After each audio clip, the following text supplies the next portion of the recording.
You are listening to Spaceboy Universe on the SBU network.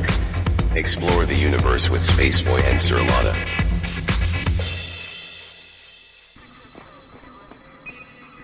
Minutes, 21 seconds. 5-second tone followed by a 1-second pause. You are listening to Spaceboy Universe. Okay, gang, let's go.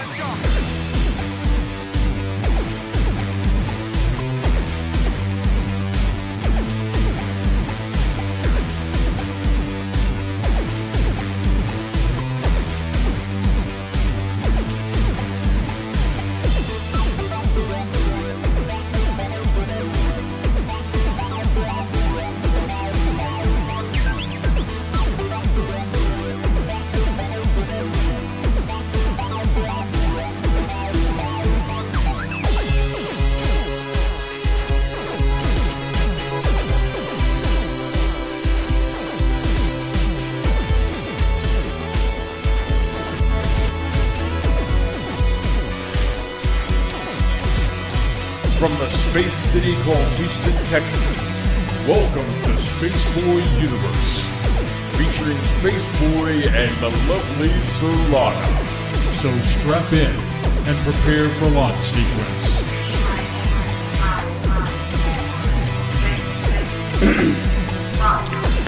Greetings and salutations. I'm Spaceboy. I'm Surlana. And this is Spaceboy Universe. It is March 25th, 2017, and tonight we're going to be talking about mind control in music. That is right, mind control. Woo! As always, follow us on Twitter. That's at the SB Universe. Follow Surlana at Surlana. Follow me at Spaceboy Music. Of course, follow the station that brings it all, and that is at the SBU Network. You can also get to the network by going to sbunetwork.com. And that's where you can find all sorts of shows, like our show, Spaceboy Music Show, the Quantum Hologram Matrix Show. Go there and pick your player, and then, of course, just play along and listen. Remember to hashtag your tweets at hashtag SBUniverse and hashtag Space Cadets. Want to hang out with said Space Cadets? You can do so by going to spaceboyuniverse.com and Spaceboy Universe Network, which is sbunetwork.com, and click on the dancing chat bubble in the player. That'll get you in with all the cool kids. In addition to Twitter, you can find us on the universe. Find the universe on Facebook, Tumblr, SoundCloud, iTunes, and YouTube. Just look for the Spaceboy Universe brand logo. Speaking of YouTube, you can find more than the Spaceboy Universe archive of shows. That's right. There is video content from Spaceboy Music, video interviews, 2-Bit Gamers, and so much more. Can't catch the show live? No problemo. Take the SBU on the go with you via Spreaker, SoundCloud, and iTunes, because we love to broadcast. And on that magical note, how are you, Surlana? Do you ever get tired of saying all that stuff? No, it's a necessity. We do go by a script. This has been the think of it when we first started, how painful it was. Like, okay, yeah, but for some reason that seemed like it's more fun. Well, it's still fun. People listening to us, they laugh at our banter. They laugh at our angst with each other, and life is wonderful. Sure. Did I catch you off guard there? Yeah. But, we, there's a certain script. We give everybody rolling in there, and just a quick shout out. I see K28's in there. Hey, James, I see you too. So the Space Cadets are following, and what's this symbol mean? Nothing. Is that your hand gesture for chicken pecking, or what? Just don't look at me. It's fine. Anyway, okay, so where do we start tonight then? Oh, the usual stuff. Yeah, don't look at that board because we didn't use the board tonight. Oh, girl, the honeymoon was over years ago. So let's do a music thing. Okay, I've got some music stuff. The Space Jam soundtrack will be available on vinyl for Record Store Day. Are you thrilled? Well, I mean, it's is it the new Space Jam movie that's coming out, or is it the old? No, it's the original. Jordan Space Jam? I mean, April 22nd, Bowie, Prince, Lou Reed, Lou Reed. Let's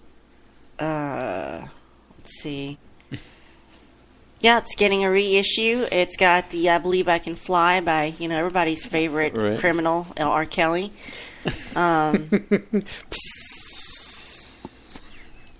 Seal, Busta Rhymes, Monica, Salt and Pepper, Barry White. All the 90s greats, Quad City DJs. Like, you never heard of them. Right.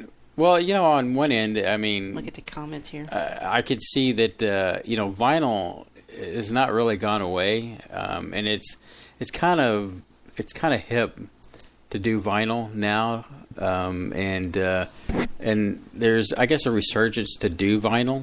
I mean, it just sounds good on a vinyl album, certain music. It really takes me back as a kid because I owned a little 45 player, and I can tell you my first 45 that I had was from the Bee Gees, If You Leave Me Now. Yeah, and so that was one of my favorites. And then over the years, I had a few more 45s, and then cassette singles came out. And then I converted to cassette singles, and, that was like 2 songs. One song was the main song on one side, and then you flip the cassette over, and on the other side was the like the bonus, I guess, single. But yeah, I always loved vinyl. Vinyl was fascinating to listen to. But why waste it on? Yes, you do make a point. Like, why do that when there is so much other music out there that can be put on vinyl? I don't know. I would like to meet the ad wizard that came up with that one. Sound like Jerry Seinfeld. We do. What's up with that? The ad wizards that came up with this. Well, this will make you. Maybe this will make you smile. There's in games, under the gaming category. Yeah. New mobile game will put you in the middle of the action of Archer Dreamland. Oh, really? Mm-hmm. I'm looking forward to that because it kind of takes place during the film. We're 2 weeks out from the release of Archer Dreamland on FX, which is now FXX. Mm-hmm. So yeah, it's it's going to be put in an alternative universe that's sort of I don't know if it's like 30s gangster, 40s gangster. She's going crazy over here, people. So there's a gnat flying around in here, and I'm sure that looked insane. And that's why we keep the studio door closed. Normally. Well, they said the problem with this game is they couldn't get H. John Benjamin to provide Archer's vocals. Really? But yeah. What about the rest of the cast? Let's see, me time. Get down here. Yeah, it didn't really say. Well, if it doesn't really say, then Archer PI augmented reality mobile game that's set up to let players play along with the show's new noir-tinged season. I wonder if it's interactive. There's some shows that are interactive like that, where it listens to your TV or it follows along, whatever. So you download the game and you'll be put to the offices of Woodhouse and Archer, Gumshoes, as Archer's latest partner, Drink Pourer. Actual gameplay mostly involves tapping items on the screen and taking pictures of Archer-related promo materials. And there'll be more to do once the season premieres on April 5th. Well, look forward to that. That's just around the corner. Yeah, it really is. A lot of stuff is coming around the corner. So there's too much going on. I don't think I can take it. Well, Gorillaz are releasing their new album. In fact, I believe I posted something on our Twitter wall about that. There are 4 songs that you can bug out to. I got a chance to listen to a couple of them today. They're not too bad. I look forward to listening to them more in depth. The YouTube videos that are out there are kind of cool. Like their videos are always hip and interesting. So if you get a chance, check that out. I'm paying more attention to music videos now. Mm-hmm. Also, kind of a slide into something else musically and technology-wise is that I got a chance to listen to this YouTube video, and I posted this also on our wall, on the Spaceboy Universe Twitter wall. The planets and stars that give off music. Have you ever had a chance to listen to that? It's really quite hypnotic. I'm not doing my best Picard over here, okay? Yeah, well, I've heard Moving from topic to topic. I have heard, them capture emissions like frequencies and sounds, but I don't understand what it is we're listening to. Well, it's the electric particles that are like, for the aurora, well, not necessarily aurora borealis, but the Van Allen belts, how they get particles, the collision of particles that hit the Van Allen belt, and, they can turn that sound into music. And the music that, like, for example, so it does make sound. So Jupiter sounds really kind of like 2001 Space Odyssey, like when they have the beginning of the film and it's got very kind of ambient sounds to it. It's very freaky. I could imagine closing my eyes in a dark room and being freaked out by it because it sounds kind of freaky, but it's still kind of intriguing at the same time. But I have put a link on our wall. When's Jupiter going to drop its mixtape? Yeah, well, we'll guess between that mixtape and Uranus, I'm sure it'll be pretty hip. So, Sorry. You all right over there? Okay. I guess we're a little off today, and I apologize by that. I didn't take a nap today, which I probably should have. And Surlana took a long nap today, and I don't think 2 hours is a long nap. She's probably drugged out of her mind from that nap. Hey, here we go. Speaking of why are you being so mean? I'm not trying to be mean. Anyway, so bitter. History. You know how what were we talking about last week in history? It was a history program. Was it? Yes. God, it was too long. Look at the board. It hasn't. Oh, it was so long ago. I'm over it. Oh, that stuff, yeah. In other words, that stuff is referring to the captains of industry in the United States, these guys. Anyway, what's relevant is after we did that program, the next day, guess who passed away? David Rockefeller. Yeah, yeah. And so it was like, wow, talk about being significant on a subject matter. I thought that was pretty interesting. Then, later in the week, guess what else happened? His son died in a plane crash. Whoa. Yeah, so I mean, I talk about going back to with deaths and stuff. Oh, well, first off, David Rockefeller was 101. He was due to die anyway, and he had I think, 2 or 3 heart transplants at the age of like almost 100 and 101. And I think they would do that. Well, money talks, Well, So, I wonder if his ancestor, John D. Rockefeller, would have been proud of him for living to 101, because that's what John D. wanted to do. He wanted to live to be 100. Really? Well, I guess his son ended up... It's great, whatever. Was it great? Yeah, it'd have to be a couple of 3 greats, wouldn't it? Well, 101, that would have made him born in 1917, somewhere in there. 1916? Maybe it's just great one then. Something like that. But, I mean, still. And then no sooner than he dies, than you have the son die in a crazy, weird plane crash thing. Is that a thing where when one passes away, 2 more take its place, or? I don't know. I don't know if that qualifies the trifecta of death that usually happens with personalities. But I wanted to bring that up because, we were pretty relevant. That's a great band name. Metal band name, the Trifecta of Death. A death metal band. Copyrighted by Spaceboy Universe. So that was kind of relevant. And then I saw another article recently about artificial intelligence, talking about that was the show prior to the show we just did. So I think we're on this vein of being in touch with reality out there. So that was pretty cool. Are you okay over there? I'm a little worried about you. You need to stop looking at me.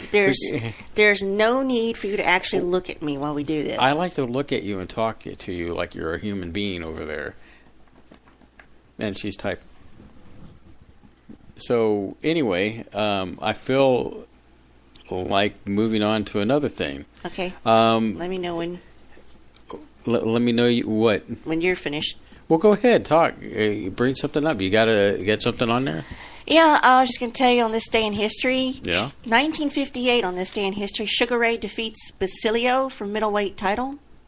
1967, Martin Luther King leads a march against the war. That would be the Vietnam War. And in 1941, Yugoslavia joins the Axis powers. So, slap on the hand to them. Well, and more slap on the hand for them giving us the Yugo. Well, yeah, that's, insult to injury. So, have you heard this? Soon you won't need a card to withdraw cash at this shady bank's ATMs. Let me guess. You could just walk up to it and it'll recognize you. Well, Wells Fargo, this is from Mashable.com, by the way. They're saying Wells Fargo, being the hippest bank to allegedly open more than 2 million fraudulent accounts in its customers' names, is giving their account holders a way to access their money at 13,000 of their ATMs across the U.S., and you don't need to use your physical ATM card as long as you have a smartphone. Right. So, the old way, walking up to an ATM, put your card in, that's going to be replaced by, you will generate a code, I guess, from the app. And if you have to know your PIN number, so you just have this code, and it will allow you to withdraw the cash at the machine. Right. Said that this will really help bypass those card skimmers that people will attach to the area where you put your card in. Seen so many times, yes. So it'll greatly reduce that risk, and you can leave your debit card at home if you forget it or something, and you could still get cash as long as you know your PIN number and you generate this code. So in Bank of America also has been using Apple Pay with its customers since last year. Yeah, I was going to bring that up. Yeah. So these two companies are working together to bring cardless withdrawals to 70,000 more ATMs. So that looks like that's the way of the future. It would seem that way. I mean, I remember hearing this on a radio show recently, the very subject you're talking about.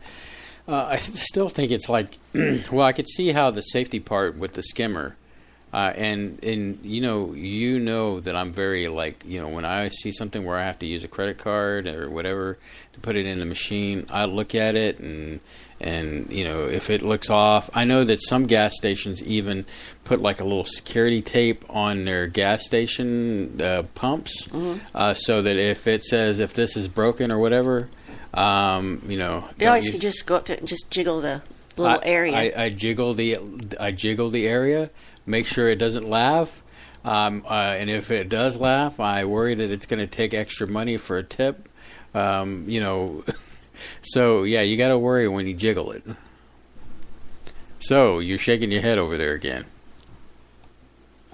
Awkward silence. Yes, very. It seems like our first show that we ever did. So, what else? To you. What else you got over there, Solana? Just one more thing. What else? That one more thing. I don't know if this is verified, but it says NASA's funding for human travel to Mars in 2030s is approved. 19.5 billion signed by the president. Yes, that's exciting. Think is that true? Yeah, I heard that on talk radio earlier this week, and that's exciting. And oh, you did? Yeah, but of course it's what did they say? 19 billion, right? 19.5 billion. And what is the flipping point? Think of what we could do with that money. See, one, I don't like that talk, because when you look at NASA's budget compared to the rest of the United States budget, it's very nominal. I mean, they barely have, I hate saying it like this, they barely have the money to do the critical mission things that they want to do, and everybody, comes back to the same thing of, there's many people starving in the United States and blah, blah, blah. We produce so much food here in the United States that the real thing should be people should be more giving of that extra stuff that we do have in the United States. And, you know, that's my editorial on that. So NASA, on the other hand, you know, you start thinking about NASA and like, oh, well, they're just covering up the truth. I'm like, I don't really know what to think about NASA sometimes. I really don't. It's a flip. Yeah. Back and forth on that, you know, and, you know, sometimes you're like, hey, yes, cool, NASA, and then, When oh, shut God, down- why did you paint those damn photos? Yeah, there's that, and then there's them stopping the whole shuttle program, just like, oh, we're done with that. And not having a replacement plan. Yeah, I'm like, what the heck, man? You know, so, I don't know.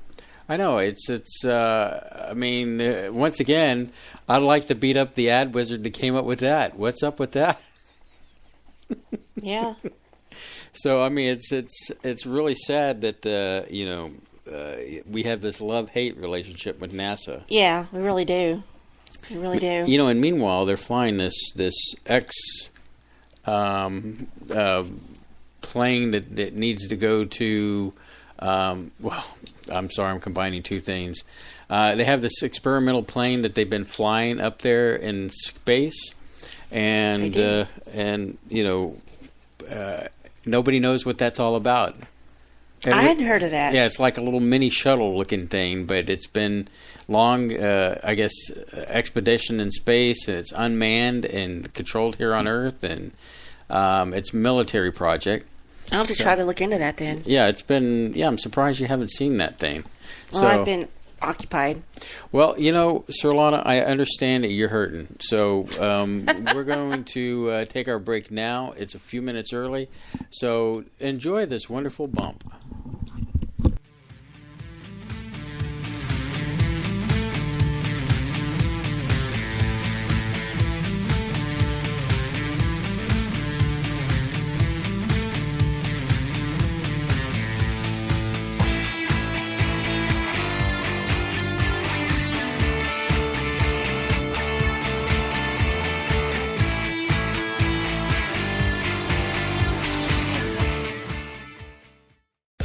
This is author Jordan Root. You are listening to the Spaceboy Universe. This is K28, and I'm listening to Spaceboy Universe. Hi, y'all. This is Lori calling from Texas, and I love listening to Spaceboy Universe. Hey, this is Dave Cruz, host of Beyond the Strange, and you're listening to Spaceboy Universe. This is Wendy. I'm listening to Spaceboy Universe. Hey, y'all. This is Lorelai DeLille. I listen to Spaceboy Universe. Don't you? Tell your mom and them I said hi. The epic battle begins this Friday. Direct from ringside at Laser Death Melt. It's Bot versus Bot in Galaxy's 2-ton weight championship, where your challenger, Good Bot, will face the reigning champion, Bad Bot. You're terminated. Reserve seating starting at $30. 2-drink minimum, where ladies don't get in free. This is an SBU production. You're listening to Spaceboy Universe.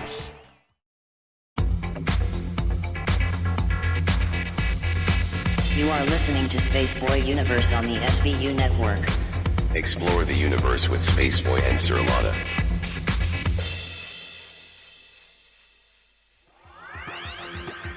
Ever seen an extraterrestrial? It can be hard to believe they exist unless you've seen one for yourself. What if I told you I've seen them my whole life, but have never had a witness who shared the encounter with me? Now, what if I told you I saw 4 of them, 2 with blue skin, and there are over 20 witnesses to this CE5 event? My new book, The Blue Beings, Visitation at the UFO Conference, documents actual accounts from real witnesses, many of which have gone on record to attest to this otherworldly reality. Be a part of the quantum paradigm shift that is taking place right now. Go to johnpolkmedia.com to get your copy of The Blue Beings, Visitation at the UFO Conference, on sale right now at johnpolkmedia.com. That's JOHNPOLK media.com.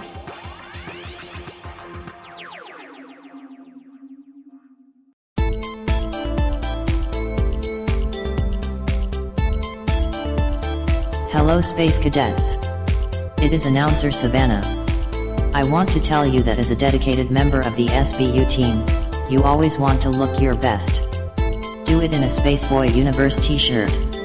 Get yours at spaceboyuniverse.com by clicking the banner on the website.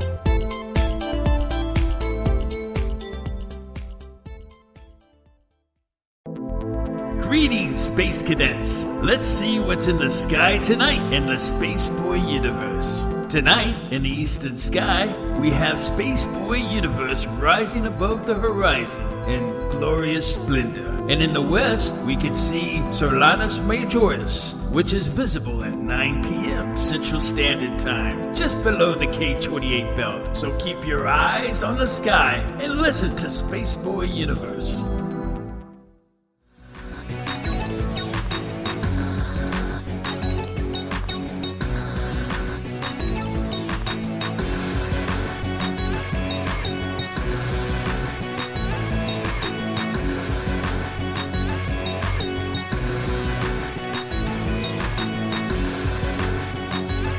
I swear, sometimes K28, I really shouldn't be eating a sandwich when I read your post because just about choked on myself there again. It's good to have friends like you. and like John, too. I see he's in the chat room. Reverend John Polk, tune in every Wednesday nights at 8 p.m. Central Standard Time, where John brings you his own personal out-of-body experience called the Quantum Hologram Matrix. So definitely tune into that show, only on the SBU network. So indeed, in fact, you might want to go back and listen to his show that we did this Wednesday night, because some of it's relevant to what we're talking to tonight about MK Ultra and Monarch programming. Now, something I was going to do before we took our break early, and I'll go ahead and say it now, is that happy birthday, Dennis. Oh, did we miss a birthday, Dennis? It's I guess a little delay, but his birthday was I think yesterday, and so we went to definitely wish our media extraordinaire that puts all that information out for us about our show and other shows on the network, and his name is Dennis, and he is the man, and we appreciate you, Dennis, and happy birthday from us. Indeed. Okay, well, I got that out of the way. Before we get on to the subject matter, let's do a little quick commercial here. Many of y'all have heard the tons of music that comes through the universe and SBU. Are you all right, Surlana? I'm kind of feeling yucky. Sorry. Do you need to Could you give me just 1 second? I'll come right back. Go ahead. I'll go ahead and do commercial times. This is live commercials. Sorry about that. It's a crazy night tonight, but that's why you tune into our shows, because they're usually pretty crazy. But anyway, like I was talking before all the shenanigans just happened, is that I've been doing some music for a long time now. In fact, Spaceboy Music was founded, Spaceboy in general was founded back in March of 1999. And since then, I've made many, many albums. I'm working on my 20th right now, called 2020. But the current album that you can purchase right now on Spaceboy Music is Unique Technique. That's right, this album has 17 wonderful tracks that you can bug out to, and it makes a great gift for Grandma. So go ahead and go to spaceboymusic.com and get you a copy of that. In fact, the site spaceboymusic.com has more than just that. It has a lot of the other music that you've probably heard on this show and on the show that airs usually Friday night, and that's Spaceboy Music Night, where I take music and pull it out of my vault and play it up for you. That's it. Play it loud, as I always say, and it's an hour that you and I can spin the wheels of music together and jam out to. So that's Spaceboy Music Night. So listen to spaceboymusic.com on Friday nights at 8 p.m. Central Standard Time, and then go to spaceboymusic.com to check out the music that's available there. So that is what it is, and it's all good in the neighborhood. So, yes, I expect a report from Ty about the music and if what he thinks and all that good stuff. And also, while I'm thinking about this, K28, this note goes out to you. We had an opportunity to head out to Buc-ee's country. That's right, Buc-ee's. You know, when you think of Buc-ee's, you should think of clean restrooms, delicious drinks, fudge, pecans, beaver nuts. Yes, I said beaver nuts. And all delicious things that you can get, and then some, at a convenience store / gas station. I guess I'm not telling too much away by saying that we did pick you up a little something, and that is K28, and expect that in the mail. I believe I still have your address somewhere in my Rolodex, and we'll get you taken care of from there. So, Surlana. I apologize more than I can convey here. What happened was I had a mistake of having fast food about 6:30 today, and it is not reacting well, and I just feel kind of sick. Well, I'm going to tell you, I didn't. I'm going to put it out there. Jack in the Box. Normally, I like going to Jack in the Box. Me too. It's just. But we both ordered chicken nuggets. It's just not. And for me, it was a bad omen because I found this black thing inside my nugget. First, I was chewing on it, and then I was like, spit it out, and it was like, ugh. You're not helping my situation. I'm sorry, but I just want to say that these nuggets were terrible, and I didn't enjoy my meal, and it was just lackluster. Oh, let's see that Dennis is Ty's ordering more Spaceboy music this week. Yep, I gave him a compliment, and I'm expecting to hear back what he thinks and all that good stuff. All right. And so that was our, that's why I'm eating a sandwich now. I know I got to get me some new Pepto-Bismol in here. I ordered some nuggets, and I didn't finish them, and even you did the smart thing. I just this is not good, so I better stop here while I'm ahead. I don't think I'm going to eat there for a long while. Yeah, At least not on show night. Well, definitely for a while. I mean, I'll stop by and get it, because they have the freestyle drink machine. I love that thing. Oh, yeah. From the creator of the Segway. Yeah, I know. I keep saying that. Right. I can't say it enough. Anyway, I think it's a marvelous invention where you can go up and get just about any drink that you want. Put little flavorings in it. Yes, you can put little flavorings in it. Like I like to do the diet root beer. Barks root beer is always tasty. I know that when we go to shop at our grocery store, H-E-B, there is the Freestyle has the different flavors. You can get a cherry zero, which is like Sprite Zero with cherry. So that's always cool. So I think I've gabbed enough, Surlana, and I believe I'm sure you did a wonderful job improvising. And I guess we're back on track. So if you're ready, I'm sure I'll be hearing about this later after the show. Our subject tonight is mind control and music, and yes. It's quite an interesting subject because we have talked about mind control before in music and I guess symbology and so I got to stop looking at you because I never can tell what you're up to. Me? Yeah, never done. So anyway, if you go into our show archive somewhere in there, we've done shows on this, and so where do we start? I mean, well, I'm going to start with a quote. Okay. As artists, we're highly sensitive people. And this machine around us, this so-called music industry, is a demonic thing. It sacrifices people's lives and their essences at the drop of a dime. I had a manager once say to me, "You know you're worth more dead than alive." That is from Shaka Khan. Really? Yeah. So, I wanted to do two aspects of this, but a lot of stuff happened this week. I got a migraine on Tuesday, missed work. I still had it Wednesday, just recovered Thursday, got busy at work. And so I'm missing a huge chunk of this research. And the chunk that I'm missing is the one where we talk about the actual music. What is the actual music doing to us as the listener? That I didn't really get that much into, but... And I was hoping I'd find something new and different. For the most part, I haven't, yet I did find one or two things that they're not confirmed, but they're intriguing. Mm-hmm. So what I want to put out there to the listeners is, make up your own mind. I'm not going to tell you, neither one of us are going to tell you what to think on this subject. It's just something we want to put out there and let you think? As always, we go on a fact-finding mission and, marshal the evidence together and present it to you. And I've always said one of my favorite people that I enjoy reading and listening to is Jim Mars. And he's always said in his interviews that don't take my word for it.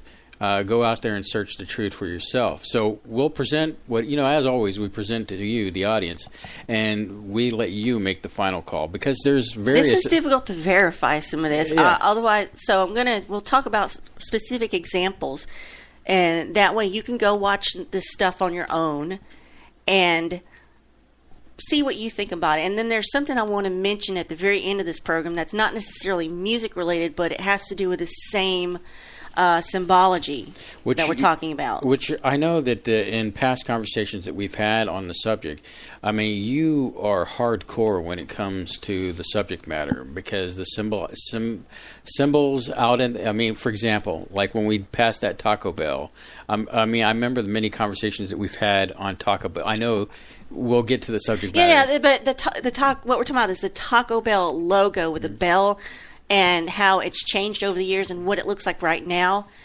And once you see it, you can't unsee it. So every time you and I see the Taco Bell logo, we see the 6 and we see that reptilian eyeball. Mm-hmm. That's supposed to be the bell clanger. Right, yeah, the bell clanger. Ringer. Yeah. And I can't not see it. Yeah, I can't. I mean, it's obvious every time I see it. It's almost like you can't go around a Taco Bell without, I guess, the reptilian eye looking back at you. So, from that, you mentioned that, I remember in the past, and I'm just bringing up some things that kind of tie into what we're talking about tonight is, and you even brought up the dark, what was it, the Dark Knight satellite, or the... oh, yeah, Reverend John brought that up in the chat there. I just breezed by. Mm-hmm. That whole thing about there's a so-called satellite that's been around the earth for years and years and years and years, right. And nobody, allegedly knows what it's about. But for out of the blue, the Pepsi Corporation makes this bizarre propaganda-like video on this guy that cracks the code on how to communicate with this Black Knight satellite. Now, isn't that bizarre? That came out, and then all of a sudden it was like, whew, no one heard about that again. Nothing followed up. It was kind of like they made this big deal. And the government was chasing this guy, and he had his little girl, and they were running from the government. And then he's like, okay, we're ready. And see, all these nations of the earth sent these different signals back to the Black Knight, saying, like, okay, we're ready to come together in peace and unify. And the symbols were a bunch of people who got together and, like, created signs or something, so when they're all standing together, it makes one big sign, and they were different for each different region. Mm-hmm. And even those, it's on YouTube. Go look at it. The Pepsi Black Knight video. It's the strangest looking propaganda you've ever seen. Mm-hmm.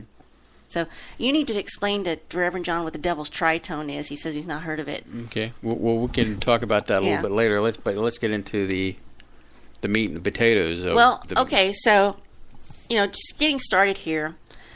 What I find personally intriguing about music, first and foremost, is its ability to unite or divide people. Mm-hmm. And what I mean by that is, we've got all kind of genres of music that we come together in these little subcultures that are attached to it. Like you can go to a rave or you can go to a folk music concert, and you've got like-minded people who like the same thing you do, and you can feel included, like you belong. Now, when it divides, you can get people that feel so strongly about their music is the best and everything else is crap. And people can feel quite violent about not liking another genre of music. And I'm guilty of that too. When it comes to modern country music, I just want to get a fork and start stabbing people in the eye. But that's just me. And I can sit here and name some very famous bands and their music, and I can tell you how much I don't enjoy them, and I would probably be, if there are other people here, they would probably throw tomatoes at me, so I'm not going to mention them. And so but you see how strongly people can feel about their music. Right. So that's something that has always intrigued me, looking at music as a way to unify and divide. And not all music is soothing. Sometimes it brings up emotions in us, and then I think that's on purpose. That's very true. I can definitely back you up on that. I know that personally, when I write music, it usually comes from different places. Yeah.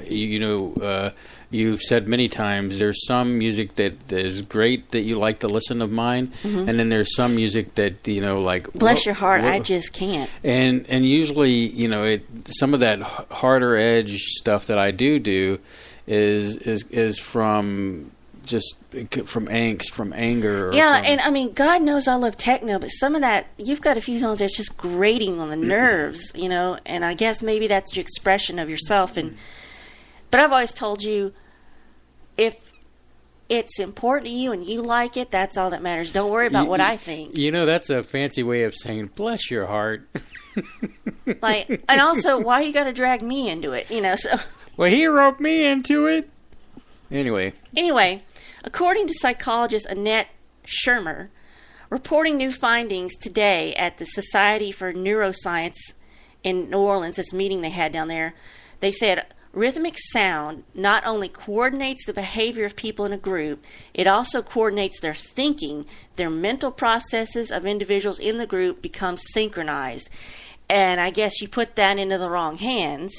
You know what I'm saying? You know where I'm going with that? So, from this same article, Steven Pinker said that music is auditory cheesecake with no particular advantage in the evolution of our species. So, he's being very dismissive of music. So, Shermer feels that their results do not support that view of that auditory cheesecake. It's useless, it's dessert, it's nothing, right?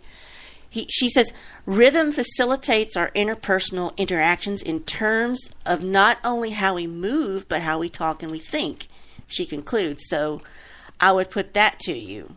Rhythm, whether the lyrics to a song or the meter of a poem, facilitates language processing, she concludes, and she is now undertaking new experiments to further this test, to test this idea. She says when people move in synchrony, they are more likely to perceive the world in synchrony, so that would facilitate their ability to interact. So she's saying that maybe the rhythm is going to get you. To quote Gloria Estefan. But she's saying if we're all listening to a piece of music and we're all dancing and we're kind of in sync, so to speak, not necessarily doing the same. Are you like just going down a series of musical puns? It's a musical pun night. Bye. Anyway. I guess she's saying it's a positive thing, and we can see things in a more positive way during that moment in time. But also, something I realized is that music has power and influence. And I didn't really think about this till you sat down and you think, well, geez, music launched an entire social movement. It's called the 1960s. Flower power, the hippie movement. I don't call that cheesecake. That's significant. That is very significant. What those people had to say, it caught the world's attention. It was significant to them at the time. It was a protest, but you can also look at it in another way, and I didn't have time to go into this because I think you could almost do a show on just this topic. The conspiracy theory that the entire hippie movement was a government construct for a purpose. I've heard things about that subject matter. And that, maybe we can, I don't know if there'd be enough to have a 3-hour show, but we might be able to look into that. We should look into that because that would be interesting. I had started listening to this video, but it was 3 hours long, so I didn't get too far into it. But that whole subject matter starts with, where did LSD come from? And it started over in some other country, and it was very hard to process, to get it together. And our government, our CIA, heard about it and was ordering it from the sky. And they wanted to use it as part of their interrogation techniques. So they started testing it, and the military started testing it. And then they started testing with heroin. And next thing, and then it starts to snowball into these different artists here. So I'm wondering if the whole drug culture came in because of our alphabet soup. I would be fascinating to talk about that. So let's work on a show about that. And because, my parents were hippies from the late 60s. So bona fide. He's not exaggerating. And so it would be interesting to bone up on that subject matter. I know I have certain feelings about how parts of that generation they're how they've changed the world, good and bad. So that would be a wonderful subject matter to dive into. Yeah. I was just thinking about your parents and my parents, how they could not be more different. My mom was a typical flower child kind of person. My dad had long hair. He was a biker. Tattoo artist, plumber. Well, he was a third generation plumber. So my grandmother didn't want me to be a plumber, so sent me off to school kind of thing. And and didn't want me to take on my dad's name. I would have been the third in a series. And anyway, I digress. Digress is what I'm trying to say. Is let's move on to. No, I like it when you make your own words. I know. I'm just happy that we're talking. Well, I apologize. For that. Feel a little better. Okay, I need to get some water though. Sure. So music, I think we all agree music has power and influence, good and bad. And it's not something we could just call it all fluff. Sure, there's tons of fluff out there. We were listening to something you and I today, a brief video that said, if your song title has the word booty or butt in it, it's not worth anything. So that would crack me up. That was definitely an opinion-based video we were looking at. Oh, yeah. It was the condition of pop music, how it's all kind of just one ball of crap. Doesn't every generation say that about pop music? No, I think honestly, I really think from a standpoint, because there was a time when music... My parents thought my music was garbage. There was a time when music was written and it carried a certain... a story, or it carried, and there's some music that, like for example, during the 70s, here's a great song, Wildfire. I know it seems cheesy. I know you roll your eyes, but it has. That makes you want to bang my head against a wall. It has a story. But because it was overplayed, But no, I'm not talking about it being overplayed. I'm talking about it had. You didn't. It's so depressing. You didn't hear her run out there and hop on onto a wildfire. Well, in this day and age, she would be humping the horse, going down champagne with one hand and shooting her gun in the other hand. I mean, that seems more modern. It seems like today they use computers and they use everything to create the perfect pop song, and then they get somebody to come in and sing it. Today's music is kind of sad, and and I called BS on that video we saw the other day that was talking about like song theme or music themes that should be retired already.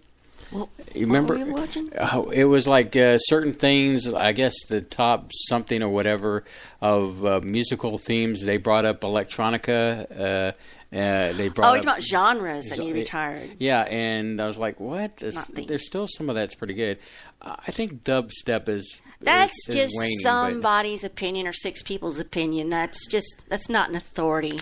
But no, But anyway, so I'm like, but consider this: when some people are at a concert, let's say suddenly there'll be a mosh pit and there's thrashing and people be thrown in the air.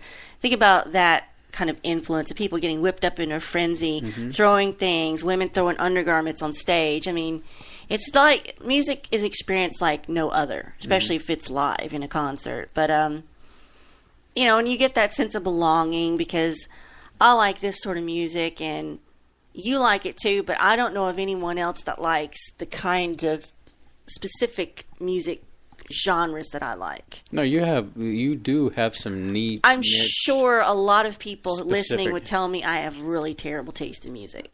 Okay, well, you can put it out there because all the music from the 60s, the hippie movement, that's not my generation. I have tried to listen to it.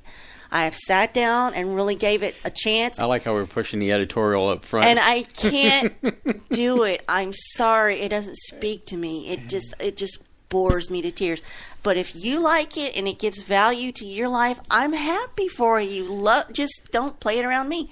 So, to each his own. I feel very strongly with music because... See, people feel strongly about music. Well, what I was going to say is that when I hear a piece of music, it's like bringing me back to that time when I first heard it. Or, it's a virtual time machine, if you will. Mm-hmm. So when exactly. I hear music of the 70s, music of the 60s,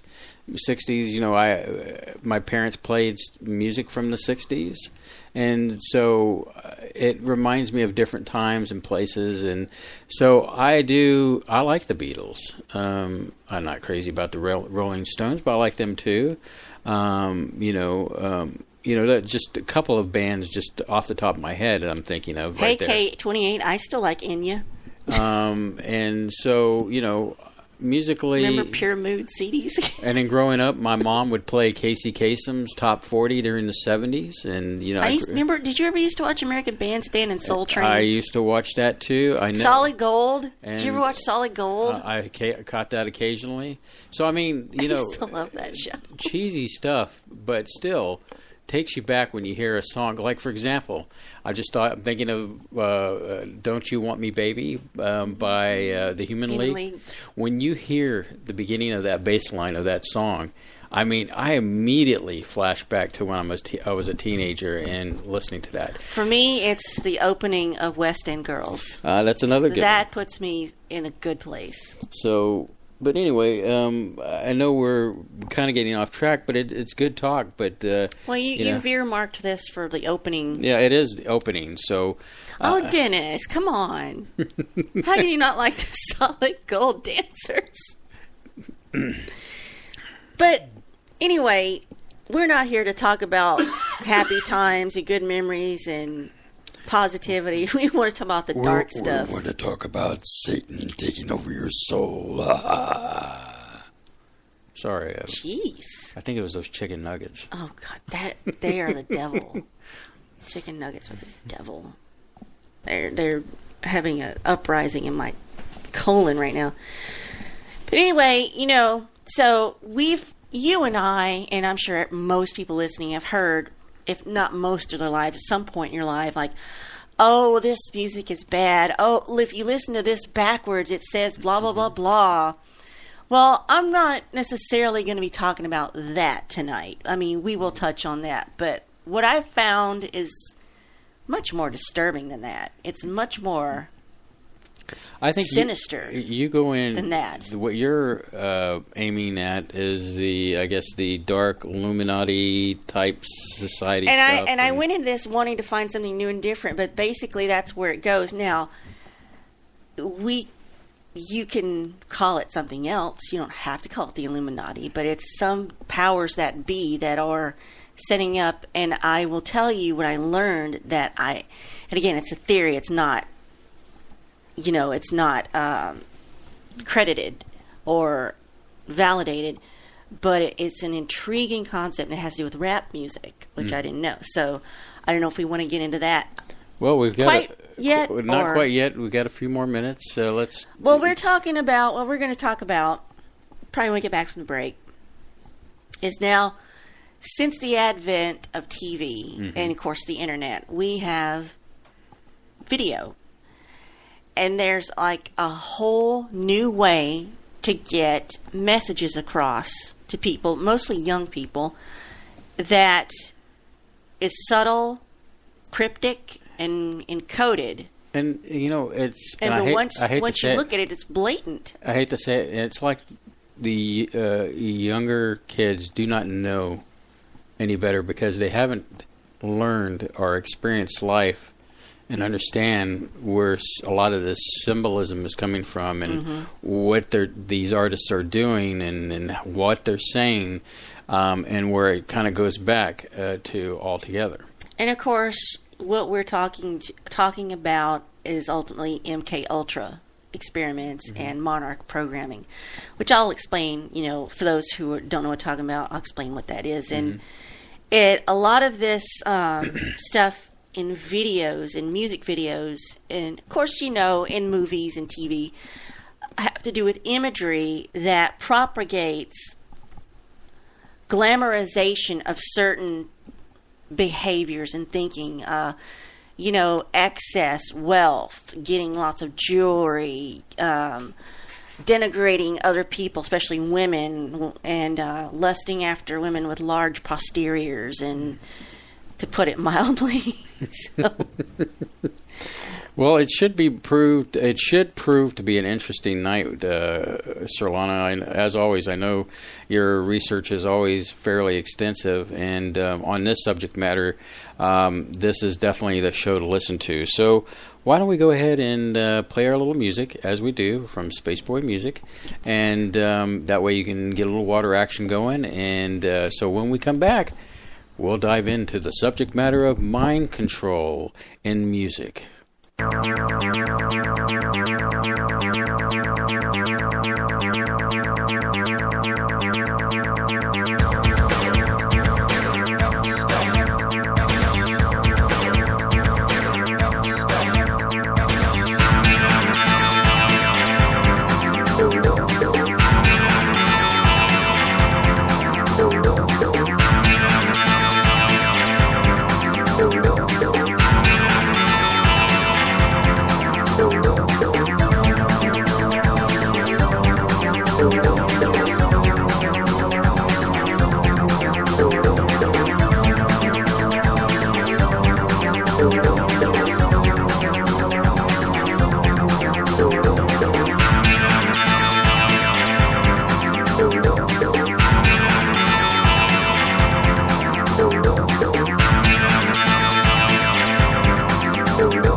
Peaceful and quiet.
Is it so wrong to ask questions?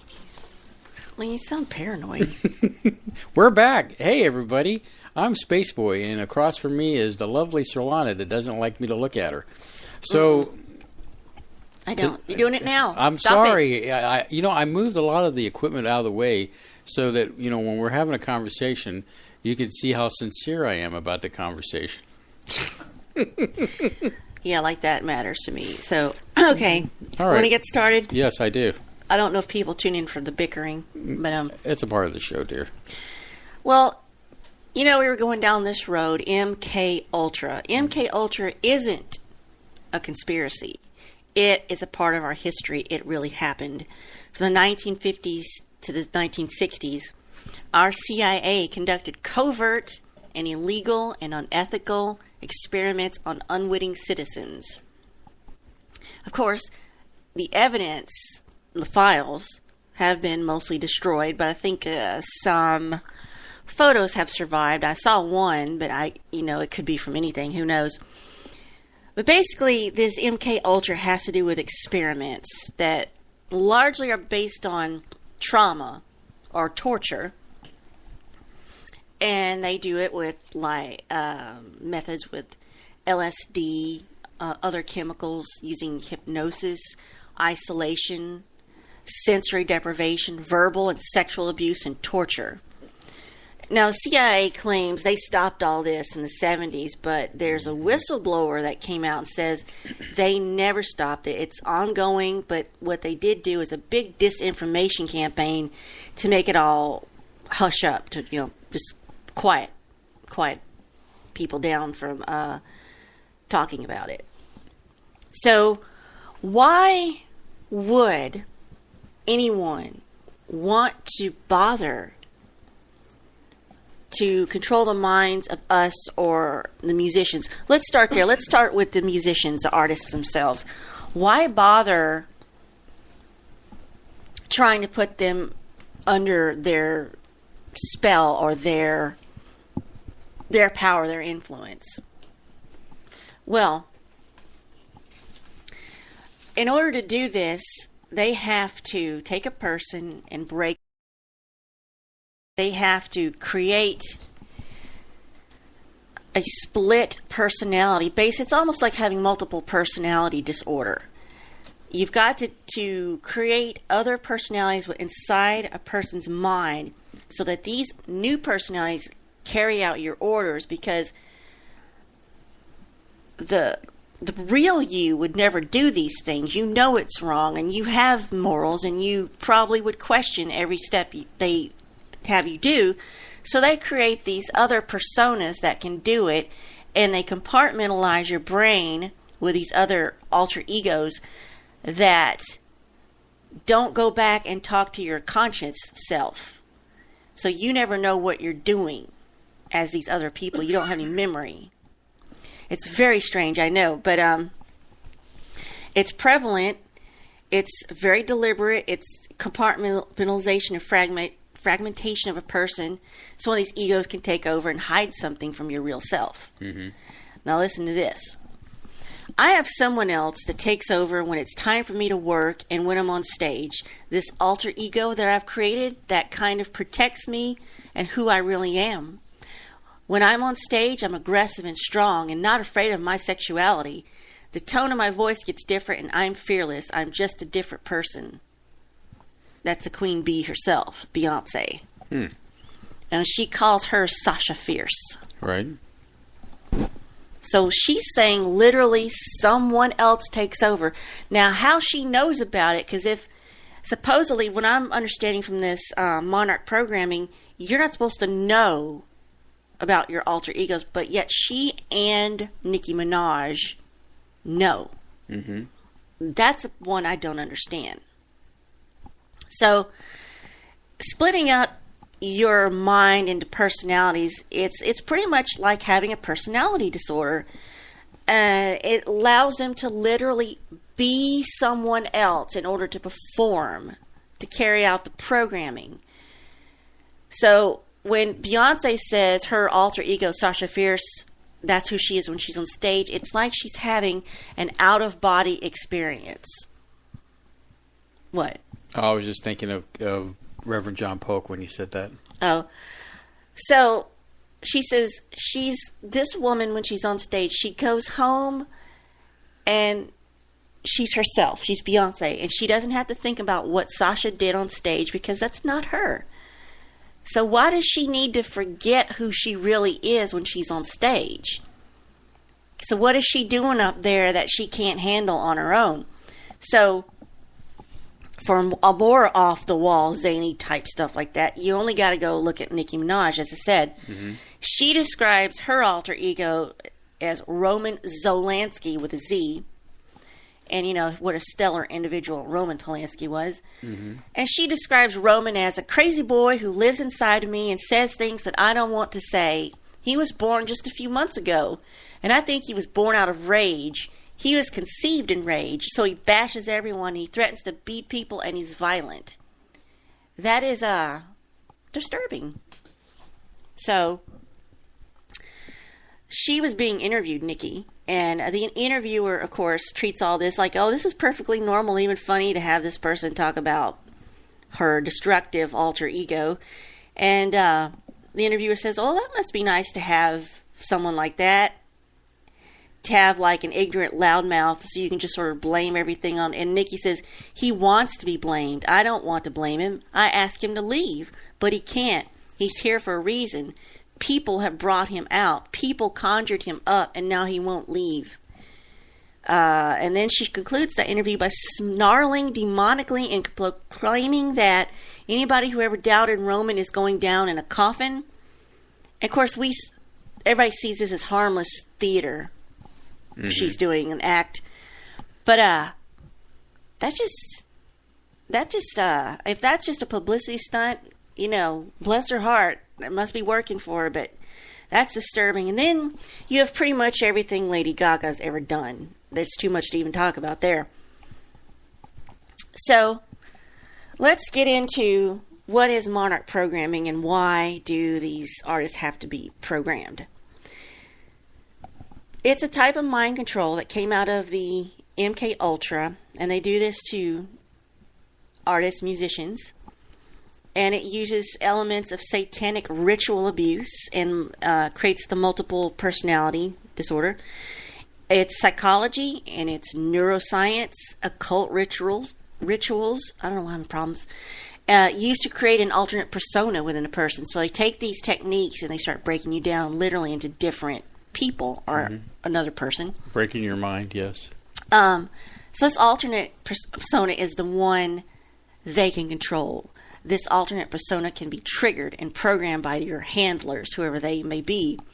Now, supposedly, Monarch victims are used by the elite and within many organizations, such as the military, to create a sex slave trade and basically to create the whole entertainment industry. As we talked about when we were kind of talking with John this week, the first notable person to start experimenting with this type of work in the 20th century is, of course, Dr. Joseph Mengele. Really infamous doctor working in Nazi concentration camps, experimenting on the Jewish captives there, also known as the Angel of Death. Now, his experiments became the foundation of the MK Ultra program here in America. I don't know if that's verified or not, but it seems likely to me that most of the evil seems to start over there in Nazi Germany and comes over with Operation Paperclip. Mm-hmm. So he was working with all these different techniques and torture to see how a person could be reprogrammed. So a lot of it... go ahead. I was going to say real quick, you're absolutely right about the, I guess, the background for this MK Ultra / Monarch programming. started around 1945 as a joint intelligence operation agency, which basically established and gave them responsibility for the Operation Paperclip, bringing all those German scientists over. The program recruited former Nazi scientists, some which were, I guess, in Nuremberg. Convicted of as war criminals. So you have these guys that were convicted criminals of war crimes. But instead, and they were brought over here. America said, "Let's not waste this. I guess with a death penalty, let's take all that mind power and bring it over here and use it for our benefit." I mean, when I read about that in American history, it really makes me sick to my stomach that, our government went ahead and brought these people over here. Sorry, you were going to probably Muffin's hear in here. Muffin's doing her meowy thing. And she doesn't like Nazis. I apologize. Yeah, she hates Nazis with a passion. It just makes me sick to my stomach that our government brought these people over. I mean, what did we also get out of that? We got rockets. V-2 rocket. We got the chance to go to the moon. It's another one of those things where I hate myself, I like myself. At moments where, love-hate relationship there. And it's just sad to see that our government brought these evil men over here to create MK Ultra and the Monarch program, amongst many other things. Amongst other things. So, I'm sorry. Go ahead. Although, who's the guy who did the V-2 rocket? What was his name? Werner von Braun. Yes. He did try to warn us before he died what they were going to start doing with the false flags. So like his personal assistant laid it all out. But anyway, so Monarch programming, it's mind control that relies on the victim's capacity to disassociate. And if you can disassociate, it permits the creation of a new walled-off personality. It means it's walled off inside your head. And this personality can hide inside your mind. This is a very difficult concept for me to try to get my mind around. I don't know.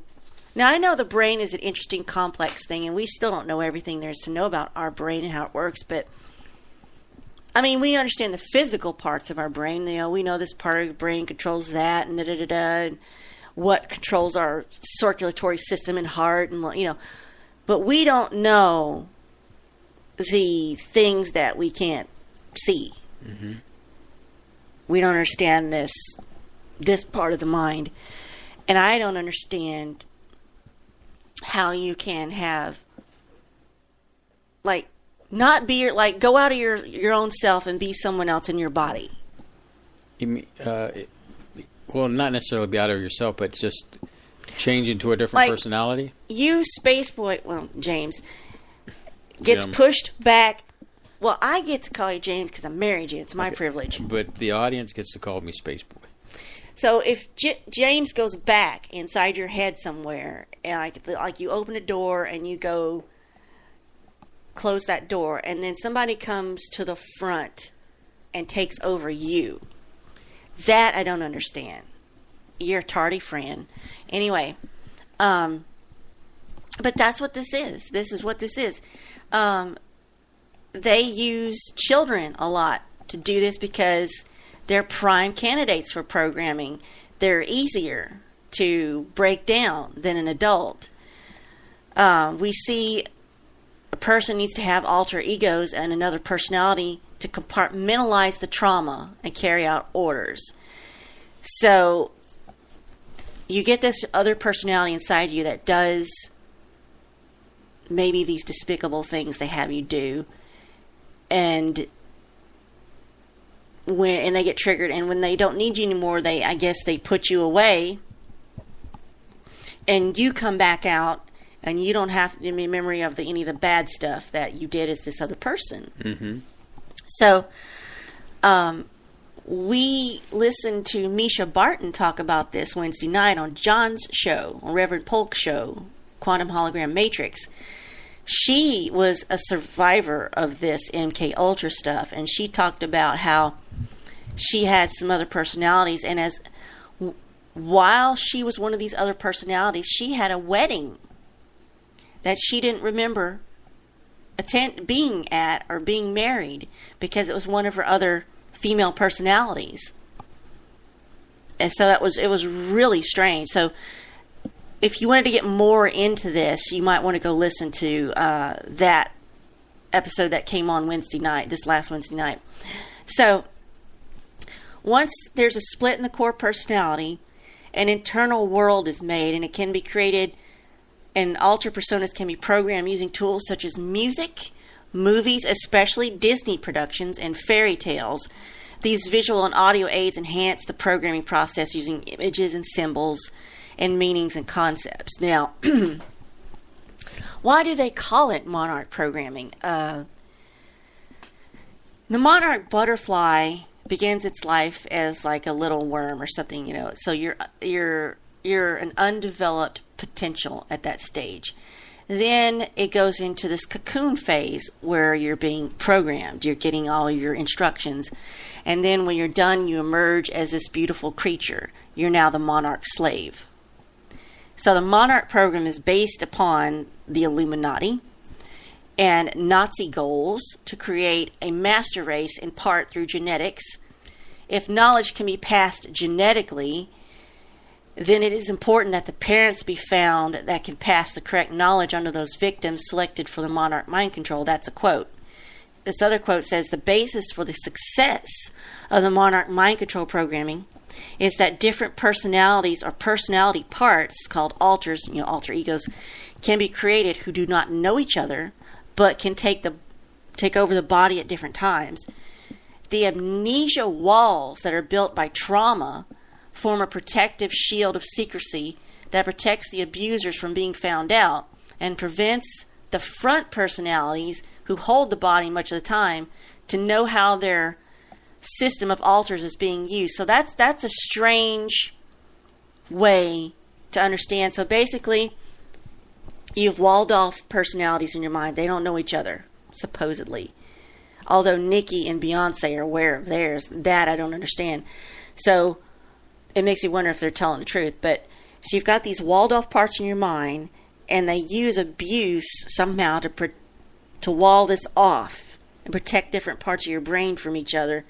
And also, you don't know what they're doing to you. They can hide that too, to keep pieces of yourself secret from yourself. And I think that's also what Misha Barton was talking about as well on John's show. So I was trying to find out which parts of the brain are targeted with which waves. Trying to get that to open here. Sorry. The browser's not being cooperative. There's some graphics here that show how this is done. Hold on one second. I'm trying to get it up here so I can. There's a picture of Mengele in 1935. There's a picture of a kid supposedly in the monarch programming. Oh, a list of the methods they use. There are 30 different methods they use to carry out this programming, and I'm not even going to talk. They're so horrible to even list them.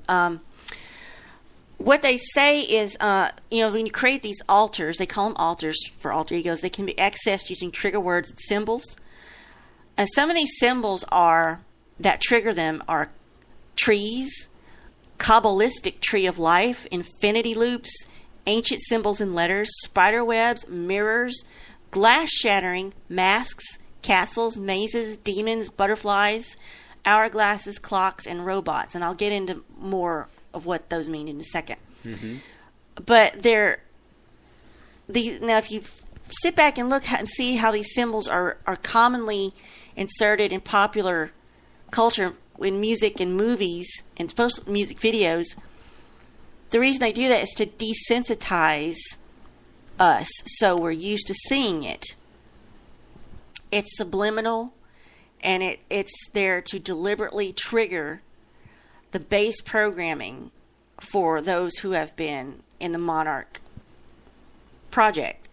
So some of the movies they used in the programming is Wizard of Oz and Alice in Wonderland, Pinocchio and Sleeping Beauty. The handlers use these movies to program their slaves. The symbols and meaning in these movies become the triggers. They veiled these references in programming using analogies to the Wizard of Oz and Alice in Wonderland. They don't... Example, if you're watching the Wizard of Oz, you could be taught that somewhere over the rainbow is your happy place. So go there now, because they're about to do some programming on you. And in fact, it's interesting you bring that up, because I was reviewing a site, in fact, freemantv.com, 10 signs of Monarch mind control featuring Beyonce. And it went down a list, and let me just do that list real quick.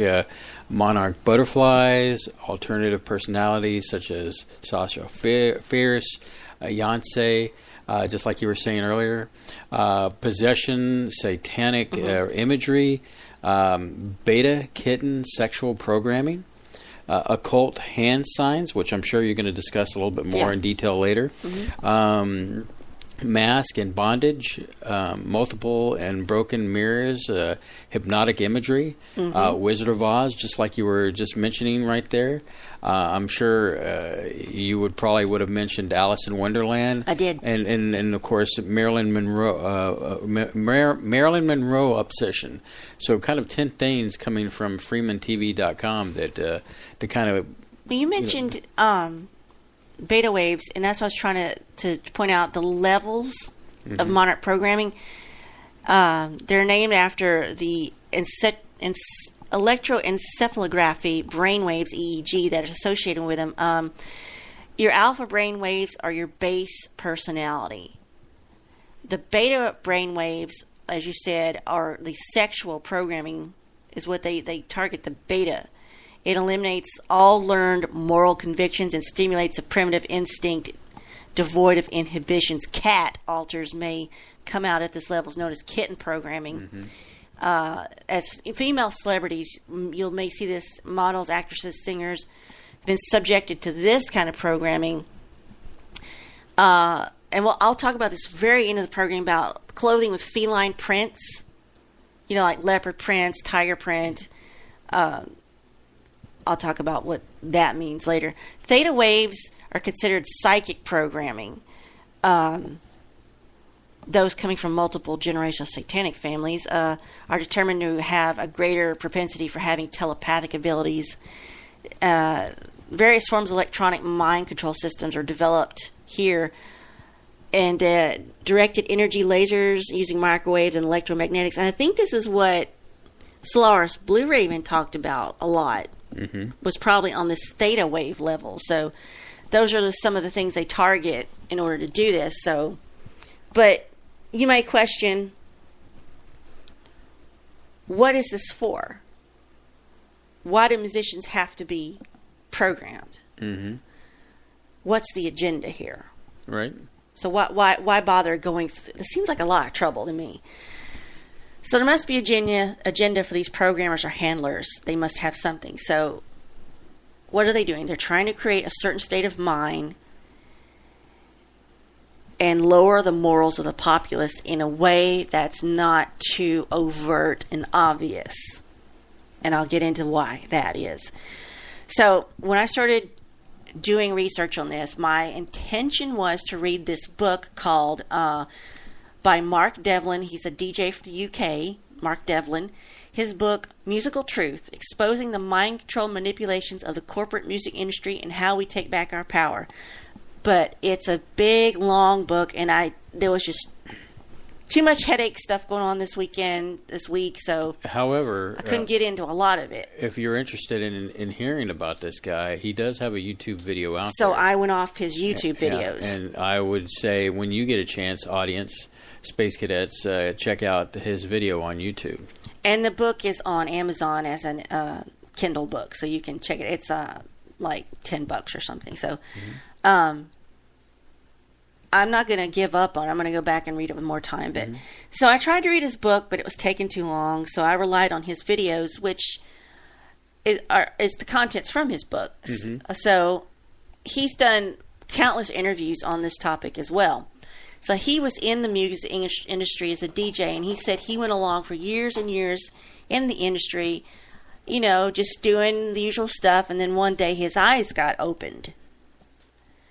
So he says the music industry, sorry, Muffin, has a transhumanist agenda. And not only are the artists being reprogrammed, but the music production itself is being messed with. They're changing the sound frequencies on purpose. Well, the changing of the sound frequency definitely goes way back. And I don't have my notes on that subject matter where they, you know, what is it, the healing frequency? Right. You know, they changed the frequency up a little bit to make it, you know, just a little bit out of whack. And you'll find a lot of that subject matter. I wished I had my notes on that in front of me, but it's an interesting subject to look into about the actual tuning of music in general. Sorry, Muffin doesn't like the topic of mind control. She thinks she's the only one that should be doing any mind control. So, apologize for that. So, anyway, Mark Devlin, in these presentations I watched of him, he says the CIA and MI6 both had a hand in the earliest Monarch programming. And this agenda started with the rock and roll movement, as going back as far as Elvis. And Elvis may have indeed been one of the first to be programmed, and he may have become a handler himself. And, this is theory, and the whole conspiracy about him faking his death may have been because he wanted to get out of this program. This is the first case that he talks about in his book, and he looks at Elvis Presley and the anomalies in his death, which I've never really gotten into because, you know, that's Muffin getting into a cardboard box. I apologize. She'll be quiet now that she's in a box. So, I'm not necessarily a fan of Elvis. I don't mind his music, but so I've never had an interest in looking into his conspiracy theories. But just kind of briefly, because that's interesting. It said that the people who attended Elvis's funeral said the body in the casket looked nothing like Elvis. They said the hair looked glued on, the nose was all the wrong shape, and there were beads of sweat on the corpse's forehead. Now, two things Mark notes is, after Elvis's death, there were 2 large life insurance policies that were cashed in. Mm-hmm. There was a bunch of missing checks, jewelry, and a private jet that just gone. The death certificate for Elvis has the exact same writing as Elvis's own handwriting. Now, the strange thing about all this that I didn't know is, sorry, I'm laughing at Spaceboy. There's a novel, a book by Gail Brewer Giorgio called Orion. And in this book, she writes about a story that takes place where a Southerner becomes a superstar, but eventually fakes his own death. And she was inspired by Elvis Presley's coverage of his death. Well, she noticed that her book started disappearing off the shelves. But it wasn't being bought by the public. It was being bought by men in business suits who were buying them in bulk. And then eventually she got asked through her distributor to remove all of her books from public purchase. And they paid her off with a hefty advance. So why did she have to be paid off? Why did her books go off missing when she wrote a fictional story that was loosely based on Elvis's conspiracy theory death? I just thought that was interesting. I had never heard that story myself. So are we coming up on a break here? Very shortly. Are you done with that 10:30. point, or do you? I want to talk about what happened to hip hop. Okay, so we can do that after our break then. Mm-hmm. So thank you for tuning in to the SBU Network, which proudly plays SBU. That's Spaceboy Universe. Well, we're not trying to push an agenda on you or mind control you. Exactly.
Yes, you're listening to the SBU network. We are the dynamic duo known as Spaceboy and Surlana, right here on Spaceboy Universe. So we continue our discussion tonight, mind control in music. Right, Surlana? Right you are, Ken. Thank you. So, if you know that reference, I will give you 10 points. Spaceboy Universe, full of pop culture.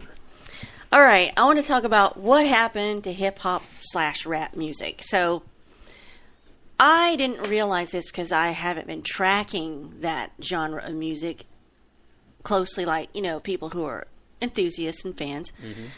But I am really intrigued by some of the things I listened to during the research week about rap and hip-hop. So, Mark Devlin had pointed out, he says he really likes this music. He's been a fan, so he's a DJ, and so he's a DJ in UK, but he likes American rap music. So he points out how rap hip hop has changed drastically in the 2000s compared to what happened in the 90s and what happened in the 80s.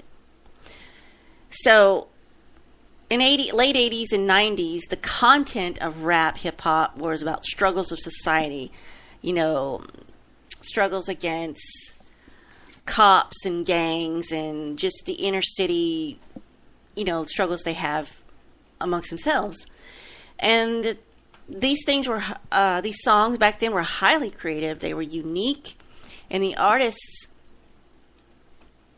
he began to notice by the early 2000s that rap had this cookie cutter pop feel.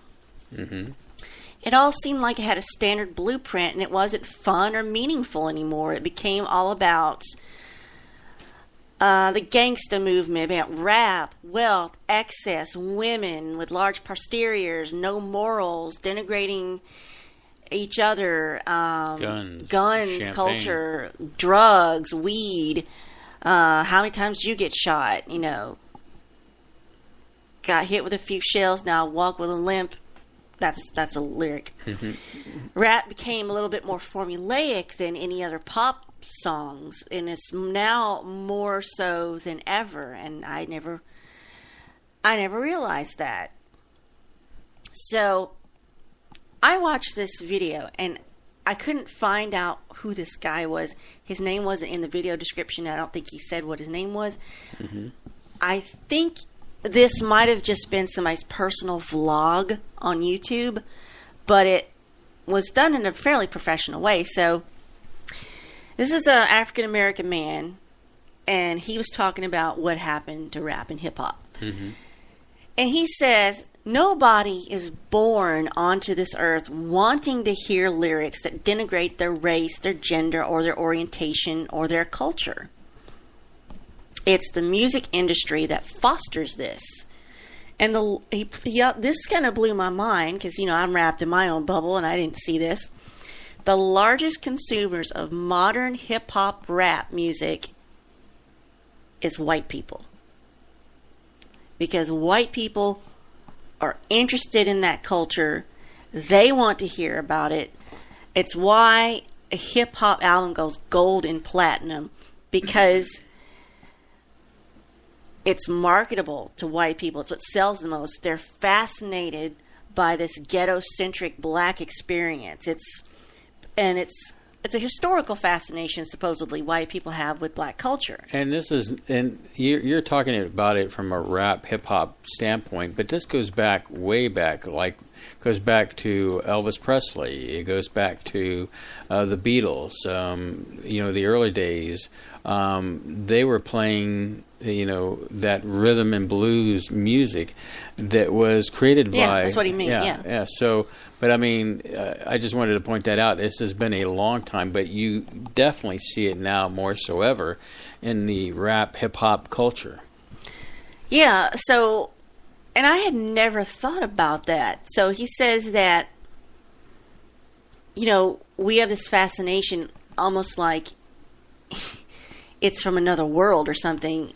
And it's a historical fascination because that culture is different from the majority's culture. And I never realized that, so I was listening to this man talk, and he says the music industry is helping to perpetuate and negative stereotypes that are possibly false, as well as giving our youth a messed up point of view and messed up goals to obtain wealth, possessions, drugs, go shoot them up and whatnot. Now, that video was completely separate from something else I found that really blew my mind, but this is not verified. It could very well be a made-up story, and the person in this video that points this out says the reason it's a little bit on the sketchy side is that if this is true, why would you send this story anonymously to a little-known website? Why not give it to all the major music, why not get it out to Rolling Stone and Wired magazine, all the big well-known industry websites, Washington Post, why get it off into some little rinky-dink website no one's ever heard of? So, the name of the video was The Secret Meeting That Changed the Rap Music Forever. So, hey James Cruz. Anyway, there's a person that said they were a witness to a secret meeting at a music label. And they came over from Europe to work over here.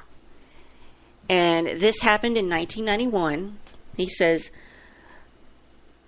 certain people in this music label, not everyone, just certain key people were asked to attend this meeting. So they get them in this room, this conference room, and they say, first thing we need you to do is sign this non-disclosure agreement. And by signing this means you do not leave this room and you never talk about this ever with each other or with people who are outside this room ever. And that was their first, what? And this witness also says there were some people in this room none of them had ever seen before. And they were dressed in business suits, and they were kind of hanging over there together, and they didn't really make eye contact, and they didn't talk to anybody. They didn't introduce themselves. They didn't chit-chat. They just stayed off by themselves. So they had this meeting, and the guy whoever's the head guy that is running the meeting at this music label starts this meeting and says, okay, we've got this opportunity now to really increase our profits. Because maybe you're not aware of this, but our parent company who owns this record label has invested in privatized prisons. They've bought some prisons. And for every inmate that's in a prison, the government gives them money. So therefore, the more inmates you have, the more money you're going to get. So it's a lucrative business. So this is sort of convoluted. Well, sort of. It's a very convoluted way to get money. So they said, here's what we're going to do. We're going to have an opportunity for you as our employees to get shares in this because it's going to take off. And how it's going to take off is basically they're going to make more criminals. How are we going to get more criminals? Well, we're going to take rap music to a new place. These 30 people learned about rap music's future in this private meeting. This witness said, after they signed the confidentiality agreement and he told them this, they said their company had invested millions in privately owned prison systems. And that what they're going to do is they're going to influence the music business to increase the profitability of the prison business. So what they're going to do is have all forthcoming rap hip-hop albums glorify criminal behavior. Like we just said, get out there and shoot the most people and have the biggest gun, take the most drugs, sell the most drugs, get the most bitches and hoes as you can. And this will get into the consciousness of younger people, especially the Black America youth. And they're going to want to see this as something to emulate. And they're going to commit more crimes to look cool and, try to get street cred. And they're all going to end up going to jail, which will line the pockets of the music industry because you've bought shares in the private business. So once that was revealed in this meeting, one of this witness's colleagues stood up and said, "Is this an effing joke?" So one of these unknown suit people came over and grabbed the guy and tried to force him out of the room. Some of his colleagues got up and tried to help the other guy that was being forced out, and one of the suits pulled a gun on everybody.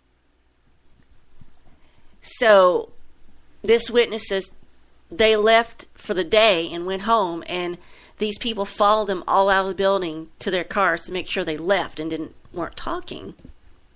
So he said it wasn't long after that he quit and went back to somewhere in Europe because he didn't want any more part of it. But that's how gangsta rap was born, with these more shallow lyrics that sort of really just feeds the racism more against black culture, according to this witness, and that's done on purpose. Mm-hmm. So there'll be more bodies in jail. The reason I don't know if I believe that is it's so convoluted. It sounds like an Austin Powers plot or something. It's cartoonish almost, but maybe there's something along the lines. Maybe there's a little truth in that, but maybe it didn't happen exactly that way. So, I don't know. That intrigued me. I had never heard that conspiracy theory before. Indeed. And, we mentioned earlier that the hippie movement, was it a natural reaction to the culture of the 1950s or a well-planned experiment laid out by our government? And I had started listening to this almost 3 hour long video from a man named Neil Sanders. It's on YouTube. The guy looked like he was barely 18. He might be older, but he started that video by pointing out the different methods, mind control, that our government has used to carry out this agenda, and the radio waves that they were using. Now, he was saying that the whole 60s movement, the flower power movement, was all from an intelligence agency experiment. And he was saying that LSD can be aerosolized to cause mass hallucinations. Mm-hmm. And, they became interested in it to use LSD and mescaline for interrogation purposes. But like I said, that might be a topic bigger than we can cover here. That might be something for its own separate show. Well, so I can't really get into that too much here. We'll have to have an SBU meeting of sorts on future shows. Mm-hmm. So, again, Mark Devlin in his presentation says he in the book he cites David Icke and Graham Hancock a lot. He says they were the ones he started reading their literature, and it kind of really opened his mind. He says specifically David Icke's book, Human Race, Get Off Your Knees, The Lion Sleeps No More. He says that was the game changer for him, and it moved him to a higher state of awareness, and he started seeing things about the music industry around him that he had not seen before. I had only gotten 20 pages into his book when it started to sound like he's talking about the Matrix. Like, you have to be deprogrammed to see what's really going on around you. Or like that movie with Roddy Piper, he puts on the special glasses and he can see what's really going on. Or, you've got to take a pill to see the real world in the Matrix. So, and he's really disgusted, Mark Devlin. He went on for a while about the music industry, that he's disgusted about the dark side of it, that it's tied into a lot of London's elite and into their government over there. Mm-hmm. He says there's a whole criminal underworld that started far back as the 60s, where there's just tons of pedophilia that goes on in their own government. And he says, he mentions Jimmy Savile, mm-hmm. the Beatles manager Brian Epstein. So the music industry is involved in it too, with pedophile rings and people that serve. What would they be? Their Congress is their ministry, their parliament, rather. Parliament, and the people that serve on their parliament. there's a lot of unsavory individuals there, and their entire public knows it and just turns a blind eye to it, and he's really disgusted with them as a whole public. He also mentioned and two individuals I never heard of, but you told me there's a movie based on these fellas called the Kray Twins. Mm-hmm. Kray, Kray Twins. It looks pretty good. I haven't seen it yet. I know that you mentioned it, and you said, "Well, I'd like to watch it." So maybe it's a movie we'll actually watch together. Because they were real. Yeah. They were real twins. They were psychopathic. They had mental issues. And they were part of running an organized crime ring with ties to the entertainment industry and involved in the London's underworld. Mm-hmm. Maybe even the procurement of children for these pedophile rings. I didn't get too far into that, but they were some bad individuals. And there's one of them, I thought they said was homosexual, and the other was bisexual. And there's talk of an incestuous relationship between the two of them, just because they didn't want their proclivities to be known to the public, so they kept it in the family.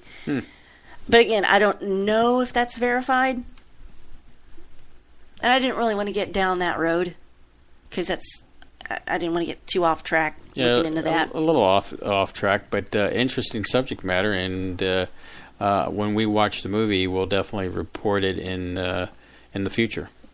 Yeah, two people I'd never heard of. So I'm intrigued because it's history, and every little bit of history I know makes me slightly better than you. It's all good to know things. Okay. So we've got the fact that this music industry has an agenda. How do they get their agenda across? They take people, put them in the music industry, and then they have to reprogram them with alternate personalities. And so we'll start to look at what can we see that's out there in these videos and this music, to start learning what these signs are and what their real meanings are. So the next time the latest music video comes out, you can start looking for these things and see, are they trying to convey another meaning, or is this just a harmless song with a music video about nothing? So we'll get into the symbology. And the music videos can be loaded with symbols, and this is how they get their agenda across visually. And one of the things that Mark Devlin starts off with in his presentation I saw is an old still image of the movie Desperately Seeking Susan. Of course, Madonna's in that. And she flits around in a jacket that has a big pyramid with an all-seeing eye on the back. And I guess we all know what that means, the all-seeing eye. That's classic Illuminati symbolism. And, of course, one of my least favorite people on planet Earth, Jay-Z, is always going around evoking this pyramid symbol. Now, he says the cover story is, this is a rock sign, and it's all innocent. It's to represent the label he had, Rockefeller Records. That's a whole place we could dive into there. But he doesn't have that label anymore, so he says, it stands for Rock Nation. Now it's morphed into what looks more like a diamond shape to represent the bling culture of hip-hop, the wealth, the excess. But it's not like Jay-Z's the first person to ever do this. One of the first people you see do this is Anton LaVey, the high head poopy dupe of the Church of Satan. I don't know what his title is. Another symbol, and I know we've all heard this, is when you make the OK symbol with your hand, you've got your forefinger and thumb together is the O, and then 3 fingers are up in the air. And that's supposed to be the first finger that's up is the 6, and the other 2 are the other 6. So that is supposed to be 666. And you think you're saying OK, but it's actually 666, supposedly. Now, I've never cared for Jay-Z as a person. His music doesn't do anything for me, except there's this one mashup I have in my catalog where, I don't know if y'all are familiar with Jay-Z's song Big Pimpin'. Well, they take Big Pimpin', take out Jay-Z's rap and they overlay Billy Joel's Big Shot over Big Pimpin'. And it works, and it's a better song. So if you do that, go try to see if you can find that somewhere. I think it's called Big Shot Pimpin'. That's the only thing I like because Jay-Z's not really in it. But I've never cared for him or his music. And then, somewhere along the line, he started calling himself Young Hova, H-O-V-A. And that's a contraction of Jehovah, which is an Old Testament name for God. So he thinks he's a god of rap. And I'm like, what a jackass. So, that's being full of yourself. So, okay. Now, another video that was pointed out that has blatant Illuminati. I mean, it's telling you the whole story of Monarch programming is, when this show is over, listeners, you've got some homework. Here's your first piece of homework. Get on YouTube and go look up Katy Perry's video for Wide Awake. Katy Perry, Wide Awake, after the show's over. It is heavy with symbols and imagery, and it actually tells a story of Monarch programming. In this video, we can see her switching altars, disassociating from reality, entertaining a fantasy world, which is her inner psyche. It starts out with her. She's just done a video shoot for Teenage Dream, and she's dressed in all her pink cotton, fluff. And she goes back to her dressing room, pulls off her wig, and she goes through a door, this is actually in her mind, and she's dressed in dark clothing, and she's going through a labyrinth in her mind, and it's full of traps and dangers, and she can't navigate in her own mind by herself. What she needs is her core persona, which had been taken from her for the programming. So she calls for help in this labyrinth, and the child version of herself appears, Catherine, which is her real name. So child Catherine appears and takes her hand, and they walk through this hallway, which has light and dark colored floor, which represents the duality nature of the Illuminati. And this hallway has mirrors all across it. And they go up to one mirror, but the child's reflection doesn't appear in the mirror, which means the child isn't real. So she goes up to this mirror, and the mirror shatters, and all these butterflies come flying off of Katy Perry's dress. This represents the program is breaking down.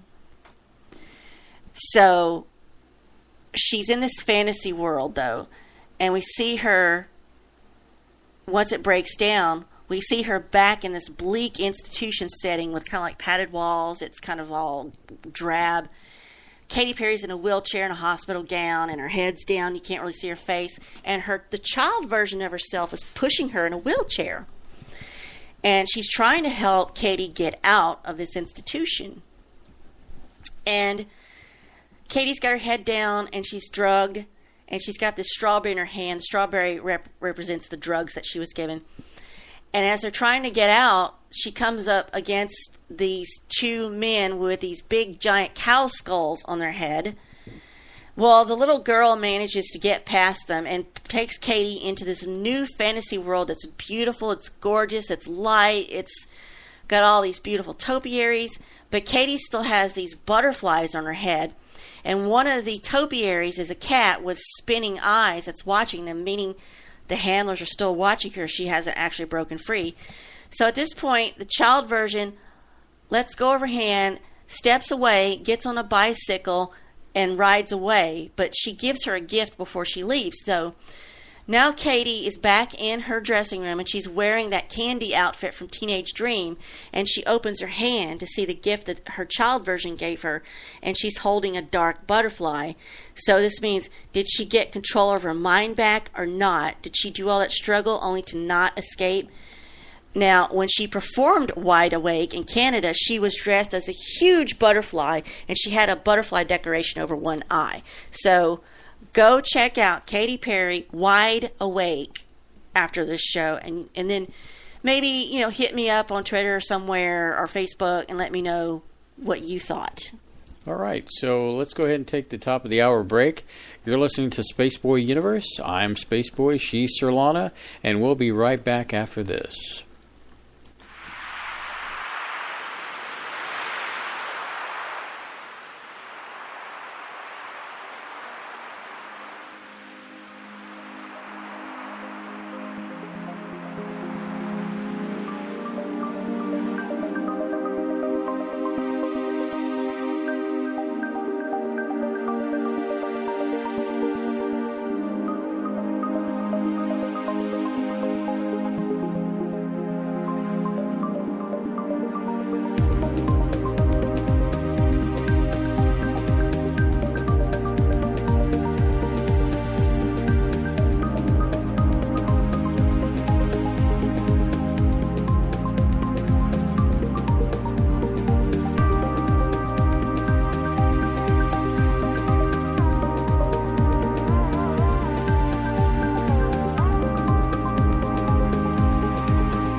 All right, we're back. And what you munching on over there, dear? Oh, well, I guess I better put that down. I mean, you know. I'm trying to find something to absorb the evil. Oh, I see.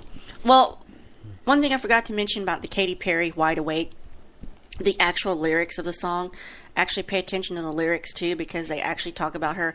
I'm wide awake now. You know, I can. It's alluding to her finally being able to see what's happening around her, what's been going on. You know, she's finally wide awake. Of course, the reality is that since that video. She's done like Dark Horse or Dark. Yeah, I think. I haven't checked that one out. And I mean, she did the song live. It seems, I don't know. It has some satanic undertones, which is part of the imagery that we've been discussing tonight. Oh yeah. And it's kind of sad with Katy Perry because her parents are preachers. She said she was going to be the next Amy Grant when she was a teenager. That's what she thought. And then she says, well, then I sold my soul to the devil. Ha, ha, ha. Mm. But now I wonder. I saw some... Of course, I was not on a credible website at the time. I saw some link that said, nuns accuse Katy Perry of being a witch. And I'm like, why just Katy Perry? Well, I guess it's harder on artists like that to come from a background where they started off like goody two shoes. Another example of that, Beyonce. Beyonce came from a God-fearing in Houston gospel family, and right here in Houston, Texas, and now kind of look at the direction she's in. I mean, well, what's the video? Crazy in Love. Mm-hmm. That video for her song Crazy in Love, if you watch it, she starts out all sweet and innocent, and she's in the backseat of a car, and all of a sudden there's fire all around the car. That's supposed to symbolize her sweet, innocent youth is being burned away, and now she's going to be this sex symbol, this, puppet, so you see her gyrating all over the place. Did you have any other symbols that you wanted to discuss? Yeah, I'm going to get into that in just a second. Let me finish this section. Okay. Dr. Dre from NWA? Mm-hmm. Main bulk of his wealth now comes from selling his headphone Beats by Dre. Right. Beats. Beats. Now, the lowercase b for the Beats logo looks like a 6. Now, I'm just telling you what I heard. I'm not saying it is. But he has a lowercase b. It kind of looks like a 6. And Mark Devlin showed an ad for these headphones that had the B displayed 3 times, looking like a 666. As a footnote, I think he ended up selling those to Apple. Yeah.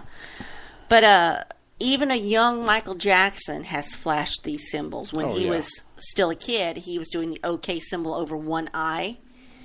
The Beatles have a photograph of all 4 of them where Paul's doing the OK sign and John Lennon's doing the horned sign. Mm-hmm. And it's not the symbol for I love you, they point out. Now, the horned figure is supposed to be invoking Baphomet, Satan, which is an entity that means a lot to them. And also, Mark Devlin showed photographs of Obama, Hillary Clinton, and Bush Jr. doing the horn symbol. So he says, do you think these 3 individuals really love you? If you think that's the I love you sign. Now, something you see a lot is in photographs of musicians, you do see a lot of this imagery where they have a hand over one eye, or they're doing some kind of symbol over one eye with their hand, or something's blocking their eye, like a butterfly, their fingers, something. It's their acknowledgement, or they're paying respect to the powers that be that got them where they are. It's the all-seeing eye again, the third eye, which is a portal to higher consciousness, and it's representative of the pineal gland. Every A-list artist you can think of in the last 10 or 15 years or more, and it's not a coincidence, it's not doing it because they look cool. Here's another music video you can go check out and tell me what you think that imagery means. And I'm sorry I'm telling you to go look at a Kesha video. I apologize, but it's for pure research matters. It's Kesha. The song is Die Young. And of course the lyrics talk about, hey, life's short and pointless. We're all going to die. Let's die young and party now, while it's still fun. It's got images of upside down crosses, a pentagram, a pyramid over one eye. And all of this is aimed at the subconscious mind of young people, because I think young people are easier to get to. It also lets you know exactly who owns these artists. And when you say they sold their soul, there's a lot of truth to that. It's not just a cliche. And I talked about, some of the triggers, the infinity loops, masks, castles, shattering mirrors, butterflies, etc., etc., etc. Those can be triggers, part of programming. So what are we talking about here? We're talking about predictive programming in music. That's what we're talking about. So all of this is done in plain sight, if you can see it with your conscious mind. And once I started, I had researched this previously just kind of casually on my own because I was sort of interested. You know how you go down that rabbit hole on YouTube. So once I had started seeing it, I can't unsee it. So I don't know if that means I'm awake or aware. But when you take something and put it in plain sight like this, it's called predictive programming, which I think we have discussed a little bit in the past, maybe even on the show. And in all those examples I stated in the Katy Perry video and, Dr. Dre and, even the Taco Bell thing, it's putting visual clues and symbols into music videos, popular culture, TV, movies, so they can be seen by large audiences that will foreshadow a world or a state of being yet to come or is currently happening. So I didn't know about a couple of these. I'll give you some quick examples. Again, Mark Devlin in his presentation shows images from the movie, from movies in his presentation. You're like, that's movies. It's not music, but I'm leading up to something. You may have already seen these representations of 9/11 way before September 11th, 2001. Mm-hmm. The first Matrix movie, which came out, 99 or something like that? There's an ID card for Keanu Reeves' character, and on this ID card has his picture, and it expires on September 11th, 2001. There's an episode of The Symptoms? The Simpsons. See, I don't watch The Simpsons. There's supposedly an episode of The Simpsons. I saw the still where Lisa or somebody or Bart is showing their parents a brochure of how you could tour New York City on $9 a day. And the 9 is sitting next to the Twin Towers, which kind of looks like 9 and then 1, 1. Mm-hmm. Now, that is a bit more of a stretch, but it is kind of oddly placed there. So why would they bother to put all these symbols like that way in advance of a major event? Well, this is kind of convoluted too, and it's hard to believe, but when the Illuminati plan to do something, and if they plan to do something big, they send out messages for us to see, but almost no one gets it. Stop it, James Cruz. But almost no one gets these symbols. So why do they bother to do that? Well, I'm going to leave you on the edge right there. I'll give you 2 more examples before I answer that. Okay. Don't answer yet. Look what else you get. But wait, there's more. All right, so our wonderful individual Jay-Z again. Jay-Z had this album called The Blueprint, and it was released on 9/11. September 11th, 2001. Why? Maybe it was already preordained way before. But it's strange that it was called that. It was released that date. Busta Rhymes. Another one. Busta Rhymes had a lot of disaster-related content themes in his music in the 1990s. Apocalyptic type stuff in his lyrics. He had a CD that come out called Extinction Level Event. And the CD artwork for this album is a skyline on fire. And the skyline looks a lot like Manhattan. That's the 1990s we're talking about. June 2001. This is 4 months before September? 4 or 5 months? Mm-hmm. There's an obscure 2-man group called The Coup. C-O-U-P. The Coup. They were a hip-hop act. June 2001. Their album comes out, and their cover features the 2 of them. In the background behind them are the Twin Towers, the actual Twin Towers, and they're exploding in much the same way they actually did explode. And one of the guys has a remote control device, like he actually triggered the explosion. So when September 11th happened, there was a lot of outrage saying, how could you have done that? How did you even know? So they had to retroactively go back, take it off the market, replace that with something else. Of course, you never heard from them again. But people think some of these bands had foreknowledge of the events. And now, if you go back to some of the things you and I have listened to on other people's shows and on YouTube, wasn't it not Andrew Bashago who said they got to witness 9/11 with the technology they had that had him time travel? Mm-hmm. So he knew that was coming too. So apparently, allegedly, supposedly, our government knew this was coming decades before, if you believe Andrew Bashago. And again, one more example.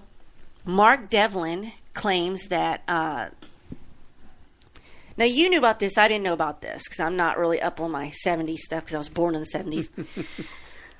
Remember anybody old enough to remember the group Supertramp? Mm-hmm. Supertramp had an album that came out in 1979. I was in first grade, so that's probably why I wasn't aware of it. In 1979, Supertramp's Breakfast in America comes out. This is back when you still had LPs, vinyl, and album covers were big and you had lots of room for artwork. So, now, when he showed this in his presentation, the audience went, they all gasped because I guess they've never seen this before. So, you can Google this. Go Google Breakfast in America album cover. And real quickly, basically, the album cover is, it's like if you're in an airplane. I was going to, but go ahead. I'm sorry. I mean, I'd like go ahead. To just talk a little bit. Go ahead and talk, please. So, I'll take some water and the and reason chat. why I bring this album is very significant for me in my life. It's a signpost or a post that leads to many other posts to where we are today with me in general. But anyway, the album cover is you're aboard a plane and you're looking out the window, and basically it's a waitress holding, I guess a cup with a glass on it. Yeah, it's like some kind of orange juice. And then the skyline is just like milk cartons and stuff like that, made to look like New York City, New York skyline. And of course, to understand the front cover, basically when you flip the album over, across the top. Yes. Before we get to that, I want to explain why it looks the way it looks. The skyline, the waitress, and everything. On the back of the cover, it has the band. And they're at a diner. Yeah. And it's the waitress that's on the front cover, and they're just having breakfast. He never pointed out that the waitress is doing the Statue of Liberty pose. Statue of Liberty. So back to the front cover is that if you take the image and you flip the image horizontally to where it's reversed, that when Supertramp at the top, it flips, and as you look toward where the waitress has the orange juice in her hand, you can see where it shows 911. Well, it's because Supertramp's across the top of the album cover, and the word Supertramp's in this really elongated font. Mm-hmm. So they're very long, stretched out letters. And it does seem all rather normal when you look at it normally. But as you pointed out, you flip it around, and you'll have to do this in somewhere like Photoshop to mirror it. The U and the P in Supertramp, the U and the P, you flip it looks like a 9 and an 11. Because the elongation. The cup, the orange juice glass, kind of covers up the U bottom part, so it gives you the illusion of see 1 and 1, and then of course the 9 being reversed, or P being reversed looks like a 9. Mm-hmm. So it's definitely makes you think. Well, and he says this would have gone straight into our subconscious mind, and us never really seeing it, and the powers that be put this in our subconscious minds. It's deeply hidden, it's cryptic. And he points out, you would think artists would reference the year 2000 from like the 90s because, hey, it's the year 2000. This is the big change. This is the new millennium. It's the turn of the century. But no, artists go right to referencing 2001. Such as Dr. Dre, who put out an album in 1999. He chose to title that one 2001. So why did he do this in 1999? And, then you go back to things like why did Kubrick and Arthur C. Clarke choose 2001, A Space Odyssey, not 2000? So 2001's been chosen as a year for incredible events, especially that movie. Here's another baffling thing. Prince, of all people, he did a concert somewhere overseas in 1998. So when the concert was over, he told that audience, we got one more, then we got to get out. I got to go home, y'all. I got to go home to America. I got to go get ready for the bombs. Osama bin Laden getting ready to bomb, yeah. And this is 1998. And there's footage of this on YouTube, apparently. I didn't see it. And at the end, he said something like 2001 hit me. So now that he's passed mysteriously, now I have a lot more questions about him. Lil Wayne has lyrics that say, these hoes love me like Satan. That's one of his lyrics, just FYI. He has a music video, and the music video got released just days before the Aurora, Colorado movie shootings. And in this video, Lil Wayne is in a movie theater surrounded by 12 skeletons. A few people are in it, but there's 12 skeletons sitting in movie theater seats. And 12 people ended up dying in a shooting during the showing of Batman The Dark Knight in Aurora, Colorado. Now, this is all part of predictive programming, and it doesn't even matter if the event they're foreshadowing even happens, if it's real. It could be completely bogus. It could even be a hoax. It could be a false flag. But they plant these signs so that here's the reason they do it. When the real event happens, let's say that Colorado shooting, they foreshadowed it with Lil Wayne. When it really happened, they can give an official explanation, a story. And when that story comes out, we readily accept it. Because we've already seen it, or we're kind of ready to hear it subconsciously. Have you heard this one, babe? You're a Doctor Who fan. Every cloud has a strontium lining. Doctor Who, 1984. That's going back a while. Strontium is a metal found in chemtrails. The Kingsman movie came out the same year. A man named Dylan Roofs goes and shoots up a church in Charleston. Colin Firth's character in Kingsman goes into a church and shoots up everybody in this mind-controlled state. He slaughters an entire congregation, and now it's presented in a comedic way in the movie, but that's saying they got us ready for something horrible. They showed it to us in a comedic way, so when it really happens, we're like, oh, well, that just happens all the time. You see how they're kind of desensitizing us to in a way? So, I guess you're familiar with Paul is Dead. That whole theory. Paul is dead. Do you want to mention what that is? I don't want to go too far into it, but just that it was believed that Paul was killed in a car accident. And so they basically found this guy they had just done some kind of contest, a Paul lookalike, and they took the guy and said, we need you to play Paul's part. We can't break the Beatles up. It would be so traumatic that the young kids could not handle it. They'd probably kill themselves and yada, yada, yada. But ultimately what it comes down to is from that moment onward, Paul was replaced with an imposter, if you will.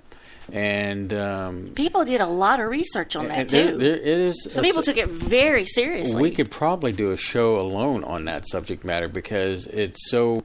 I mean, when you start on this, when you hear initially, when you hear it, you think he was sacrificed. Yeah. Well, when you hear it, you think, okay, I don't believe it. I think that's kind of funny or whatever. But when you start listening to the evidence that's presented, you start to kind of go, well, I guess that could happen, or wow, okay, I could see that, or and that I can't dismiss any of this out of hand. And that comes up to what is called backmasking, and we talked, just briefly. That's when you put like you take a phrase or something and you reverse it. So when it's played normal, you're hearing the reversed version of whatever's been recorded, and that's what they do. And you find that very common in a lot of songs. And today I kind of did some research on Stairway to Heaven, and there's supposed to be, what? I'm sorry. It's chat. Okay. Apologize. That took me by surprise. So, okay, I guess I'll have to review the thing later. Long story short, did some review. It could be its own show. And back to you, Surlana. I apologize. I was ready for that. They were talking about Cyndi Lauper. Yeah, the Paul is dead thing is, as you said, apparently there was a disagreement between the four of them in the studio. And I guess Paul got mad. And he left in his kind of heightened emotional state, got in his car, wrecked it, got decapitated, and died. And then but the thing is, this wasn't something that was accidental. There's somebody who did some research says they had planned this. They kind of planned this there has to be a sacrifice. So everyone panicked and worked to find someone to take his place, but there's no way they could get somebody to take his place that quickly. So they says they had somebody picked out, groomed, ready to give up the rest of their life to be Paul McCartney, any kind of plastic surgery they needed. So the real McCartney was taken out for some reason, and there was a time for a replacement to be groomed. The Abbey Road album cover is the key to this. Paul represents the corpse, and the other ones represent, the whole thing is a funeral procession. John's in white. He's the color of mourning in Eastern religions. Ringo's in black, the color of traditional mourning in Western world. Paul is barefooted corpse. George is the grave digger. Or the undertaker. Or maybe he's a grave digger because he's dressed so casually. He says it doesn't matter if you get dirty. The back cover has their band name on a wall, and there's a crack in it running through the band's name, symbolizing the secret breakup of the band, and they did break up a year later. Paul has a cigarette in his right hand, but Paul is actually left-handed. You could put a cigarette in a different hand. I don't think that signifies anything. The Sgt. Pepper's album cover is another funeral, laying to rest the older version of the Beatles that we got introduced to. And Mark Dellin says Paul's height, how tall he is suspect after 1966. He says, look at photos of him before 1966 and look at photos of him after. Paul in 1966 is taller. So, that's a good place for a break. Okay, all right. Ain't got a whole lot more. Well, let's go ahead and take a break. I wasn't ready for that. I figured you were But it's break time, right? You were on a roll with Paul McCartney. I didn't realize we were going to have that much time for Paul. But Paul, the second version, 2.0, is still very much alive. But I guess we'll go on from that and play some music. And when we come back, we'll kind of finish off the evening.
So, Mr. Cruz, is your cat's name R. Kelly? Just questioning that. Ooh. Just thought I'd throw that one out there. God, can you imagine when you have people over and and this is our cat, R. Kelly, and then you have to explain, I'll pay you $20 if you name your cat R. Kelly. Anyway, so... not much left to go. I did, in all this research, in passing, I did hear a theory that the Twin Towers were constructed in 1966, and they were constructed in such a way that they would be able to collapse easily for some dark ritual in the future. So, and watching Mark Devlin's presentation, he also put some quotes from another man called Mark Passio. And Passio has a website called whatonearthishappening.com. So Passio, when Devlin showed this quote was basically, the meaning of this quote was, one of the principles of this dark ideology is that they, Illuminati, powers that be, if they tell you wordlessly through these symbols or numbers, then they have gotten their message across to you, and somehow you have given them your implied consent because you did not really say no to their message. It went directly to your subconscious. And to not say no, it's like saying yes in their mentality. Now, why do they have to do this? They think they can escape the burden of karma this way. Mark Devlin references Thomas Sheridan of Alchemy Radio. Sheridan says, telling us that they're going to do something is part of the magic. We have to consent to it, and they know we never would. So that's why they have to put all this imagery and symbolism in books, movies, and videos and TV. They want to give us a hint of things to come before they do them. It's how, I don't know what Hexen paganism works. You have to be told. And so when I read that, I was thinking, oh, this is like vampire mythology. You have to invite Dracula in before he could come in and suck your blood. It's also mirrors Christianity. Like you have to consciously and of your own free will accept Jesus Christ into your life to be saved. So you have to make these free will decisions. Well, they know you will not make this free will decision for all this bad stuff to come to your life, so they have to just put it straight to your unconscious. Also, you have to invite the devil in. They said, think about the movie The Exorcist, where little Regan unwittingly invites this entity in her. So they also cite The Truman Show with Jim Carrey, where it says Truman could leave at any time he wanted to if he just had the motivation to find out the truth. They wouldn't stop him if he wanted to leave, if he could figure out he could leave. And Devlin says there's a lot of talk about backwards masking, especially Led Zeppelin. But he says he loves Stairway to Heaven. And he points out in the lyrics for Stairway to Heaven, it says, there are two paths you can go on, and there's always still time to change the road you're on. So if you go down one of these paths, you can stop, see what's really happening around you, and go down a different path. He says, we live in an age now where there's so many independent artists and easy ways to get to them who are not controlled by a record label or a corporation or dark arts, and music is still alive there. One example would be Spaceboy music. No hidden agenda. And I thought this was a good point. You can find music free of dark influence. It's easy to get. It's out there on popular platforms. It's just a matter of getting the word out that you have music that's available. It's just one of these things I want to mention real quick, and I did not see this movie. There was this movie, I don't know if you remember your childhood, there was a cartoon called Josie and the Pussycats. It's about a little girl group, it was kind of fluff and entertaining. Well, they actually did a live-action movie called Josie and the Pussycats. And people sort of dismissed it as a forgettable fluff thing. But actually, it's pretty eye-opening. It pretty much shows how they do everything they do in the music industry, where, there's mind control. It starts out, they have to murder this boy band because this boy band starts asking questions about some of the weird things that are happening in their music after they've recorded it. And they're on this airplane and they're asking their agent, what's the strange things we're hearing in the tracks of our music? We didn't record that. And immediately the music industry agent throws on a parachute, jumps out the plane with the pilot, and the plane gets crashed. So it's a close look at how it reveals the overall tone and message to the music industry. And the surprising thing is it's frighteningly accurate about the predictions regarding today's pop music. And this is in a light, fluffy movie. And talks about subliminal messages, examines all these things we talked about. It was released in 2001, of all things. And, that's ancient history now, but in the context, you kind of have to look at it when all that fluff music was coming out, like the Thong Song, Cisco, Who Let the Dogs Out, Ja Rule, all kind of fluffy music. It's lighthearted, but it's got a harsh judgment about the music business. It's very critical of America's youth.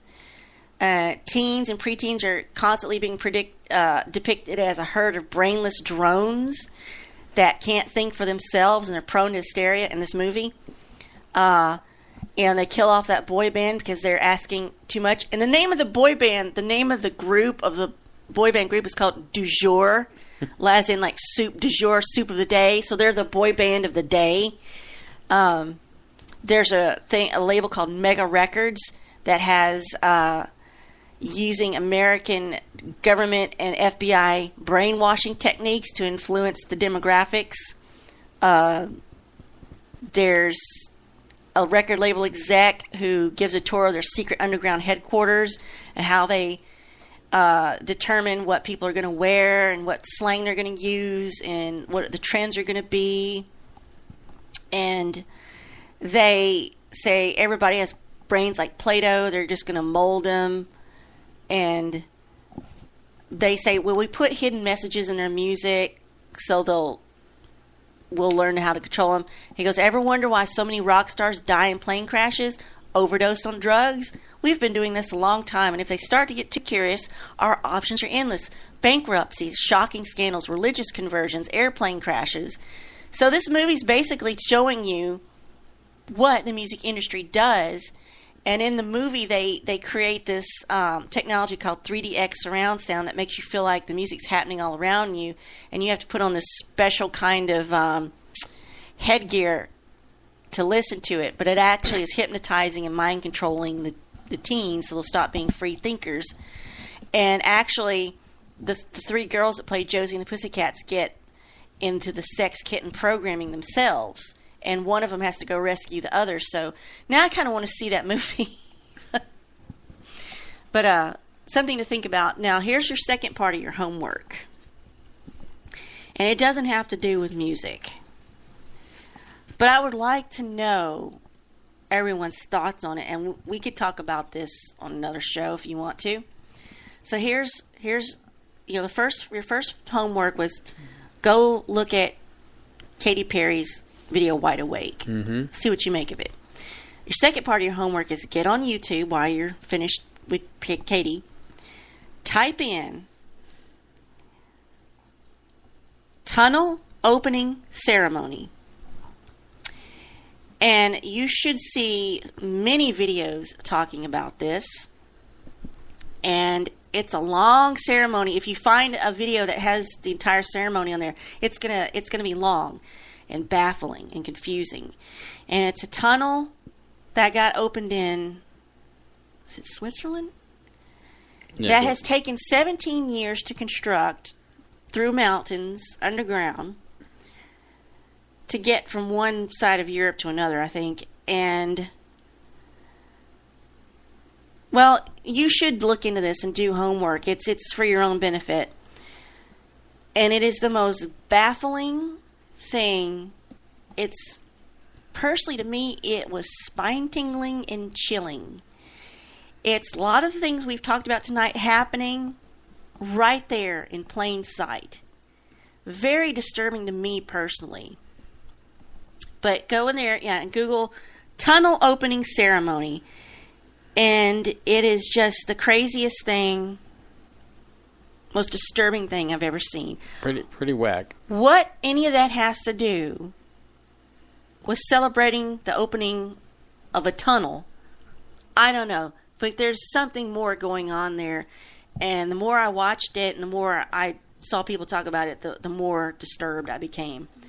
So, sure, you don't like doing homework, that's fine. If you want to remain in the dark, go ahead. Okay, well, this is the point, Q&A with Spaceboy and conclusions. Well, you're a musician. I like to think I am. Let's say somebody in the music industry finally hears your music. Mm-hmm. And they say, oh my gosh, we got to sign you. You're new, you're different, you're talented, you're fresh sounding. We want to sign you with a contract label, blah, blah, blah. And they're for some well-known record label. And knowing what you know now, would you do it? Well, that's, I should immediately respond no, but Let's be honest, it's fine. It's a tough decision. I mean, to finally sell my music and get it to the masses, but, I don't know what I'd do. I mean, obviously you're talking about dangling the carrot in front of the donkey kind of thing, and to get them to move. I know it's a strange symbolism there, but we've been dealing with strange symbolism all night. So I really couldn't answer that. I mean, there's a part of me that would like to do it and move forward, but then there's a part of me that, things I've read and things I've seen. I don't think you get to have full control over your own music, your own creativity. Even if there was nothing, dark and occult going on, I still think the business of profitability and marketability would start to change your music and maybe change you. And you're a sensitive guy, so I don't know how that would affect you. I gotta be me. I guess ultimately in the end... That's a good thing. That's a good thing. That, I'd got to be me. That's what I've got. You're going to sing that song? I've got to be free. Anyway, so... Oh, there's a song, I Gotta Be Me. There is? Mm-hmm. How does that go? It's an old one. No, Can you sing a few bars? No, I think we've already upset the fader, the Space Cadets. Okay. As the Space Commander, I'll have to deal with that. So, your conclusions? I don't know if I believe a lot of what I've said. Some of these things give me something to think about, and that's always good to have something to ponder. But I've noticed, and I think it's just because as you grow and you get older, you change. Mm-hmm. Maybe not radically, but subtly. You learn things along the way. I mean, well, your taste in music can change. I noticed this must happen to everybody. When I was younger, and my parents would just, especially my dad, constantly listen to talk radio, talk. I'm like, oh God, it's so boring. And now I'm doing it. Now I'm listening to podcasts rather than music, and mostly YouTube videos because I can pipe that into the car. Because of the times we live in. One, even before this show, we don't watch mainstream TV, or we don't watch TV live from TV. We watch Amazon so stuff many options. And Hulu and Netflix. We listen to podcasts because it's easier, on the go kind of thing. Of course, it's always nice when people listen live, like Spaceboy Universe, every Saturday night at 9 p.m. Central Standard Time, Texas time. But even before we started to do this show, I was doing that. I was listening to YouTube stuff because I can hook that up to the car, through the aux cable, and listen to stuff. Even if it's not educational, even if it's just listening to people play games or whatever. I'm moving a little further away from music. Not totally, because I married you. There's always going to be music in my life, and I appreciate that. I don't know where human beings would be without music, because there's a lot of good. And I think if you'll take the time to go look at these videos based on what we said, and look at and research the symbols, and maybe you'll start just thinking differently. I'm not saying stop listening to these people, because I don't know. I could tell you, it's your life. Live it how you want. So, it's eye-opening. I'm kind of glad I did this research. I knew before any of this that, the contents of these songs I listened to were just like, ugh, but sometimes you just want to listen to fluff because you've had a rough day, or you're tired, or you're in that mood. You don't mentally want to think. You just want to zone. And I understand that. There's music that, you've heard 20 million times. You just put it on just to let your brain kind of reset. Especially if it's stuff from your childhood. Oh, yeah. My beloved 80s. This goes back to earlier when I was talking about... the Human League, or, just different music. The Pet Shop Boys, for me, is kind of a river that flows to the sea. And what I mean by that is that it spans a big chunk of my adult history, that I can pick out songs, and when I play it, it makes me feel a certain way.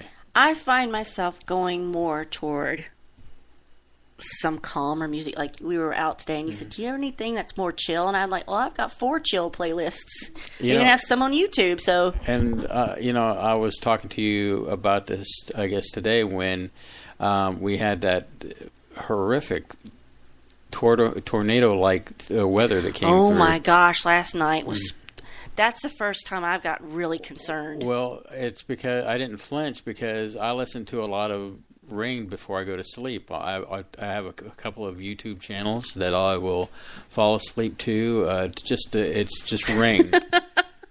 What? I'm thinking about the contrast of that. I fall asleep to creepypastas yes. and things about skinwalkers, and like, here's the scariest things that have ever happened to people in the woods, and I'm like, there's something wrong with me. I have another one that I listen to that is called Flight to Amsterdam, but it really sounds like when you're driving on the road on a long trip.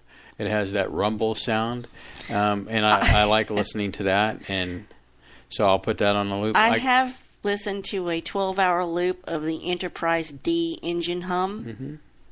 So I guess what I'm saying is that, I used to be very hardcore music listening to other artists, but when I have the capability of writing my own music and writing what I like to do, that must be nice. It's not as important as it used to be, when I didn't have all the keyboards and guitars and stuff like that, and the music software. And it looks like Guitar Center in that room. So, but... it is what it is. So, yeah, well, I basically I find myself listening to a lot less music because mainly time constraints. Well, and for me, it's kind of like I've been turned off. Like, for example, let's go to Katy Perry, for example. In the beginning, I used to like her music a lot, and then as time went on, it was fun.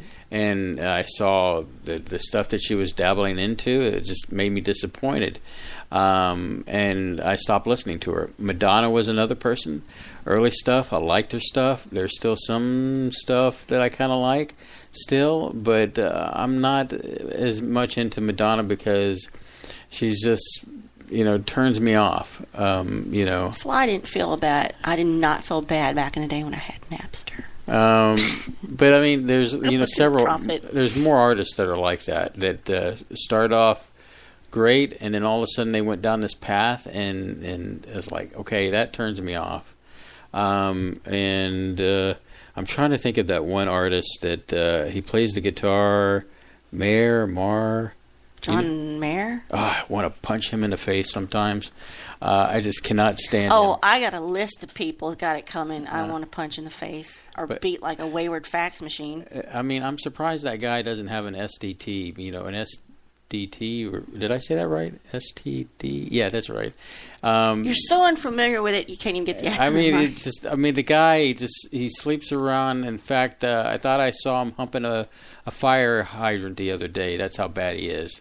I mean, I can't stand. And, his music is whiny.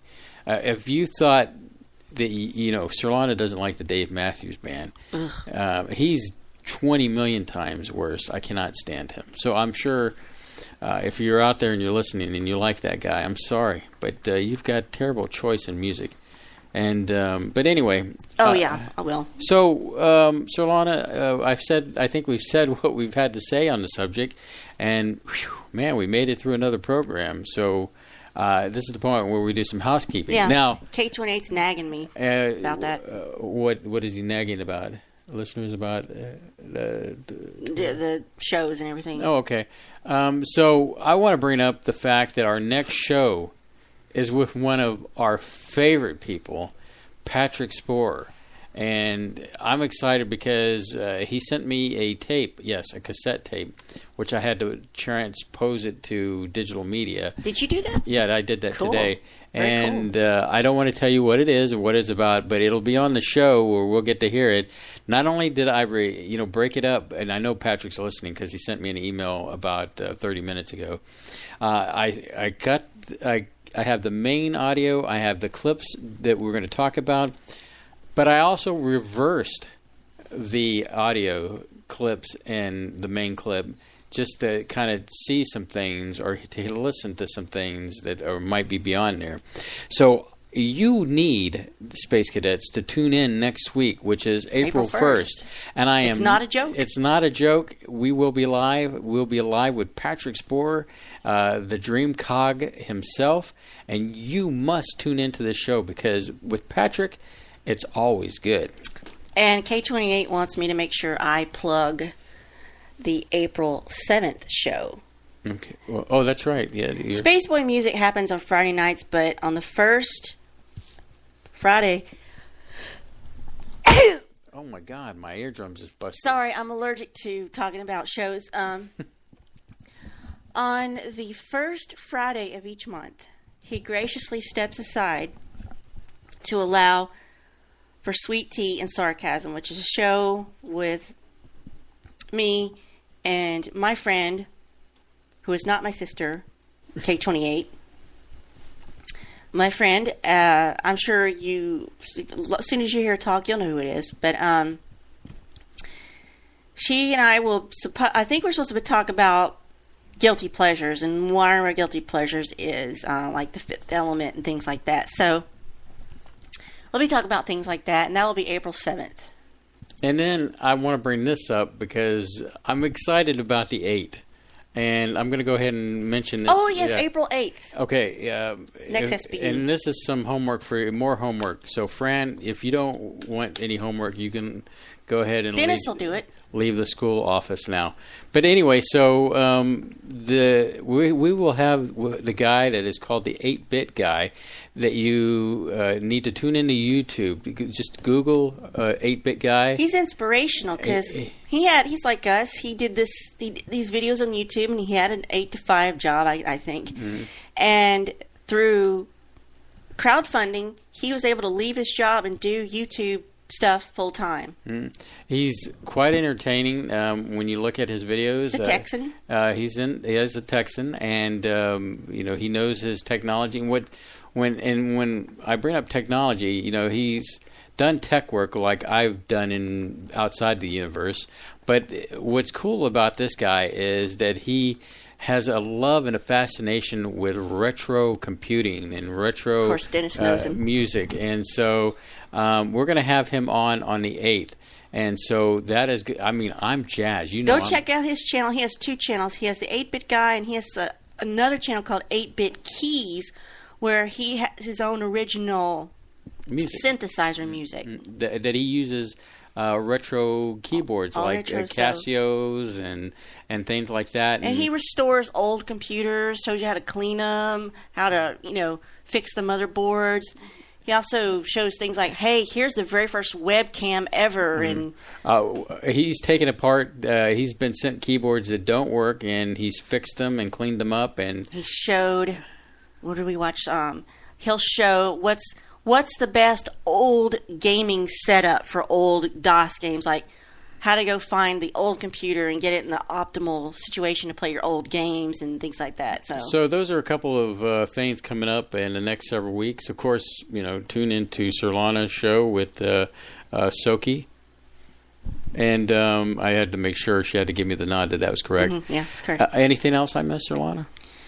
So next week, Patrick Sporer, April 1st. Mm-hmm. April 7th, Sweet Tea and Sarcasm. Yes, it will be live. Yes, it's on Spreaker.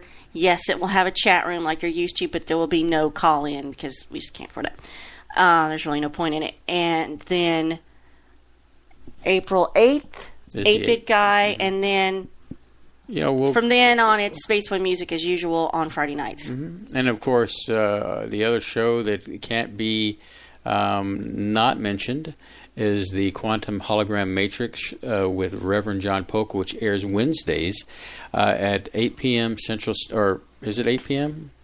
It's 7 p.m. No? 7 p.m. our time. Yeah, it's 7 p.m. our time, Central Standard. So it's 8 p.m. Eastern, and you do the math. I hate time zones. It's too late for me to do the math on that. God, I hate time zones. Other than that, good show, and we thank you, Space Cadets, for tuning in. Surlana, anything else? That's a good idea, K28. Get your talking points ready for the 8-Bit Guy, K, so we can have send them to me. Yes, stuff to talk about. That way we'll have get all your questions answered. So say goodnight, Surlana. Oh, thank God.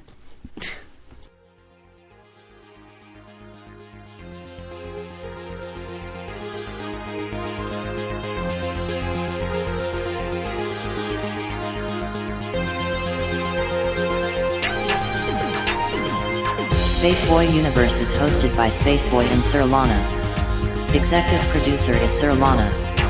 Social media producer is Dennis Koch. Associate producer is Lee Ann Cordes. Music production is Spaceboy of SpaceboyMusic.com. Special thanks goes out to Lee Ann K, K28, Mark S, and Bob N. This has been a Spaceboy Universe production. Support the universe by exploring Spaceboy Universe with Spaceboy and Surlana. Sweet dreams, Space Cadets.